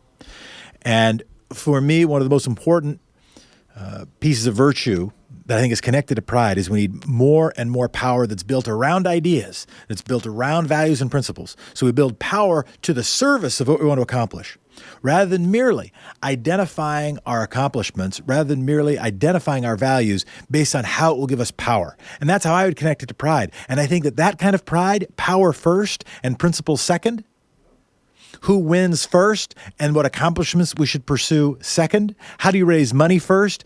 And second, what do we actually believe in? That is the pride that is coming in the midst of, and maybe before, an even bigger fall. Ken from Chicago. Oops, no, let's go to, I think is it Gloria or just Glora from Riverside? Hi. Hello? Hello there. Go ahead. Hi, this is Gloria from Riverside. Yes, I just wanted to bring up that issue with Jeffrey Epstein, and how Trump was involved in it, and how it seems that the media doesn't say anything about it, and they're not there. He's kind of distracting Trump is distracting everybody from that because he doesn't want to get out there that he raped a 13-year-old girl, and court papers were filed on it in 2016 in June. We're going to break, and thank you so much for your call. That this president has very often, and I say, when he does something really crazy, when he goes after the squad, take a breath, look around, and see what else is going on. That was one of the other things that was going on. Appreciate your call. We'll be back. This is Thom Hartmann Show. I'm Jim. You're listening to Thom Hartmann. Visit thomhartmann.com for audio and video archives. This is the Thom Hartmann Show. We'll be back for our big finish, 202-808-9925.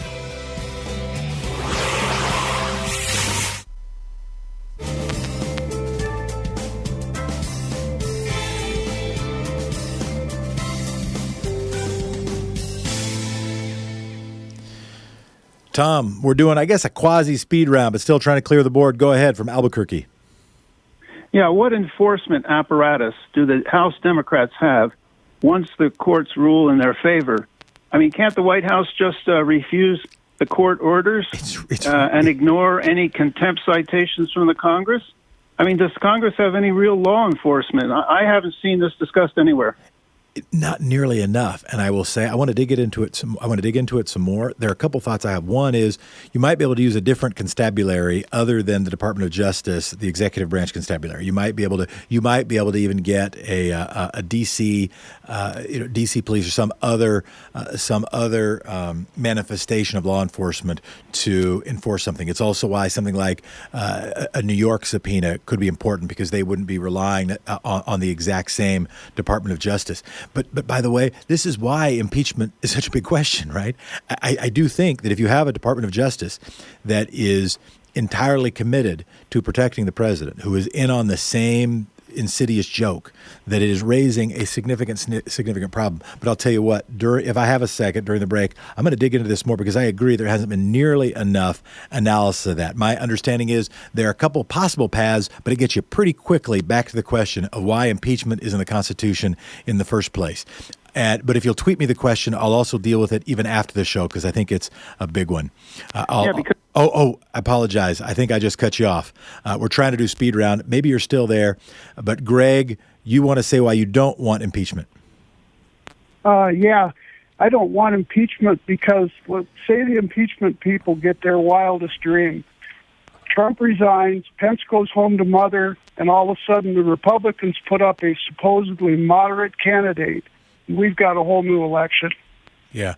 And my own take, Greg, is that this is one of the reasons why I don't take a utilitarian view to the impeachment question. I don't take who would I like the president to be when I personally think about impeachment. I think the way we should evaluate the impeachment question is whether there have been high crimes and misdemeanors, whether those things can be proven, and whether the kinds of things that, whether it was a president you liked or didn't like, should not be deemed as fit to serve if they did those things while they were in office. Because you can tease out the if-then, the political guessing, the predictions in so many ways with so many turns that I think there is comfort in saying, hey, what's the right thing?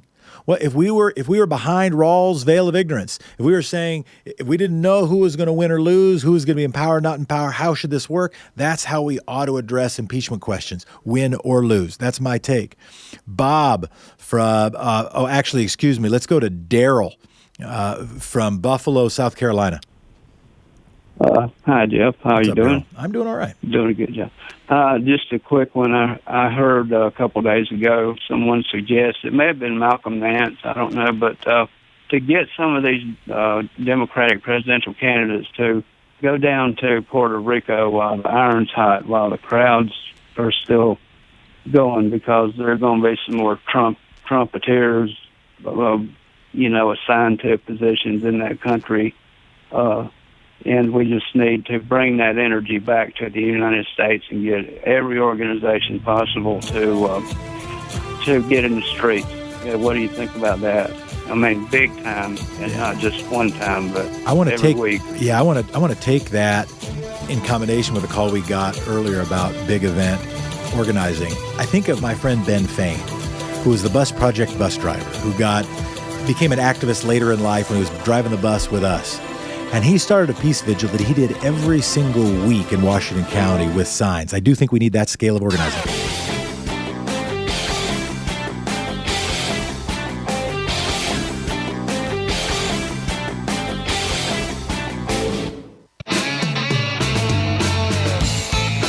And we're back. This is the Thom Hartmann Show. I'm Jefferson Smith. And it's time for our big finish. Let's see if we can keep ourselves honest with a speed round. Let's try to do, if we can, 10 seconds apiece, and I'll try not to take more time than you. Lynn from Santa Fe, New Mexico, go ahead. When you were speaking of honor amongst people in charge and in general in our world these days, immediately what jumped to mind to me was that old saying, there's no honor amongst thieves. And I kind of lump into that group, I guess you could say, profiteers and people that just want to milk the land, milk this country, exploit it. So that's what came to mind, is that there is an honor in that sense.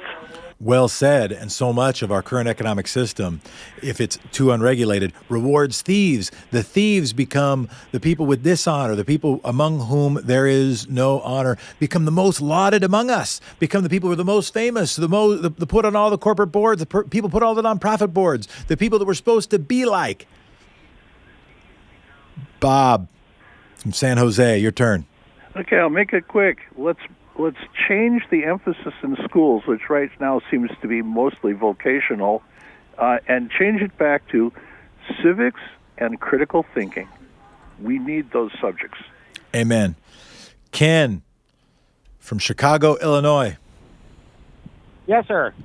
I just wanted to say quickly, I'm a Republican, Trump supporter, tried and true, constitutionalist, love America. If the evidence is there for impeachment, let's do it. If he's guilty, I want him out of office just as much as you do. I agree with the Democrats on 90% of the positions, but you guys just do not look at it the way I do. Follow the money on all of them, not just Trump. Everybody, follow the money. And you say you agree on about 90%. What's that when you say don't come at it the same way or don't land in the same place? What's the particular disagreement for you? Say again? Follow the money. I want to see all of their tax records. Not just Republicans. Yeah. I want to see everybody's. At what level? Do you think? Voter. Go ahead. Just like the Voter Integrity Act. Let's start with voter ID. I have to show identification to send money at Walmart, but I do not need to show verification to vote for the most powerful man in the world. We didn't fight a revolution so that we could shop at Walmart, I would argue. But the my point is.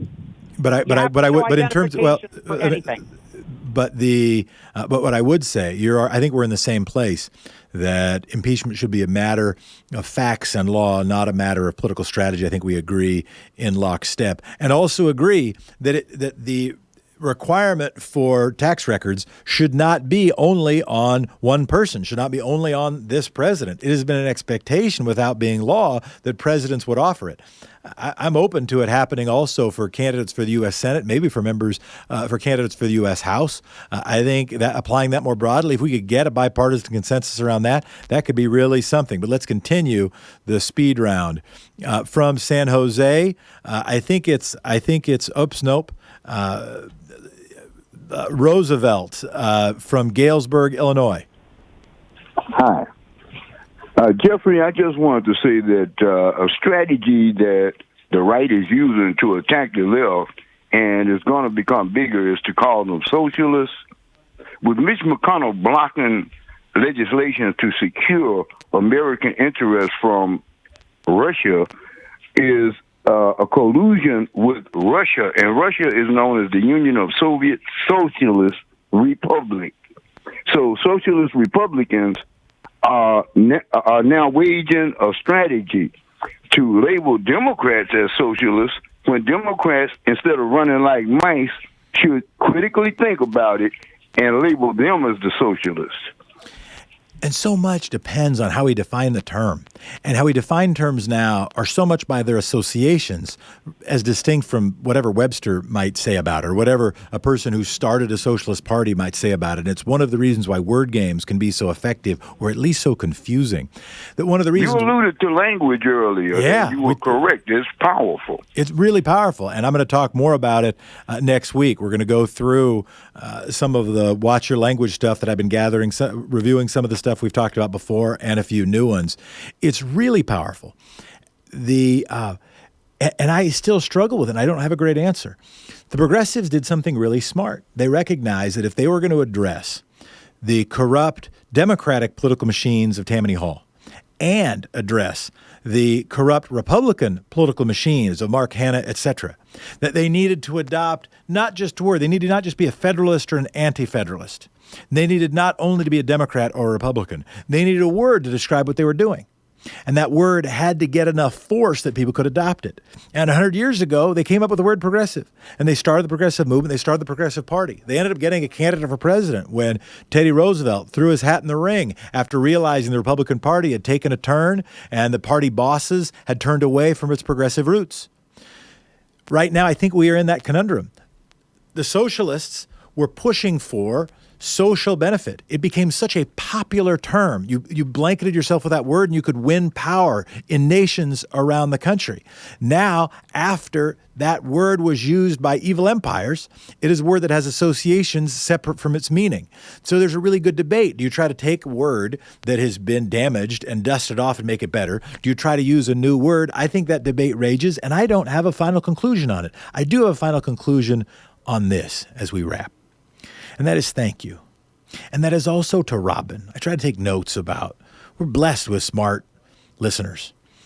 And one of the things I really appreciate was Robin's call and Robin's comment that we need to be neither distracted nor reliant upon what he called big event only activism, on thinking that if we have just the one right march, just the one right protest, that everything will work out.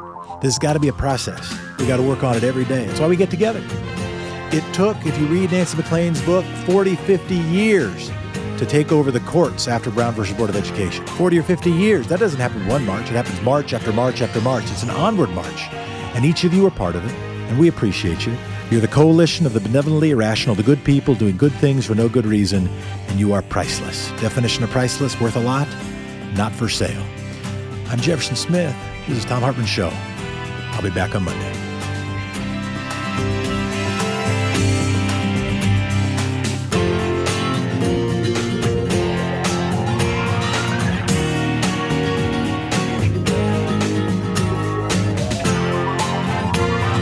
You've been listening to Thom Hartmann. For audio and video archives, visit thomhartmann.com.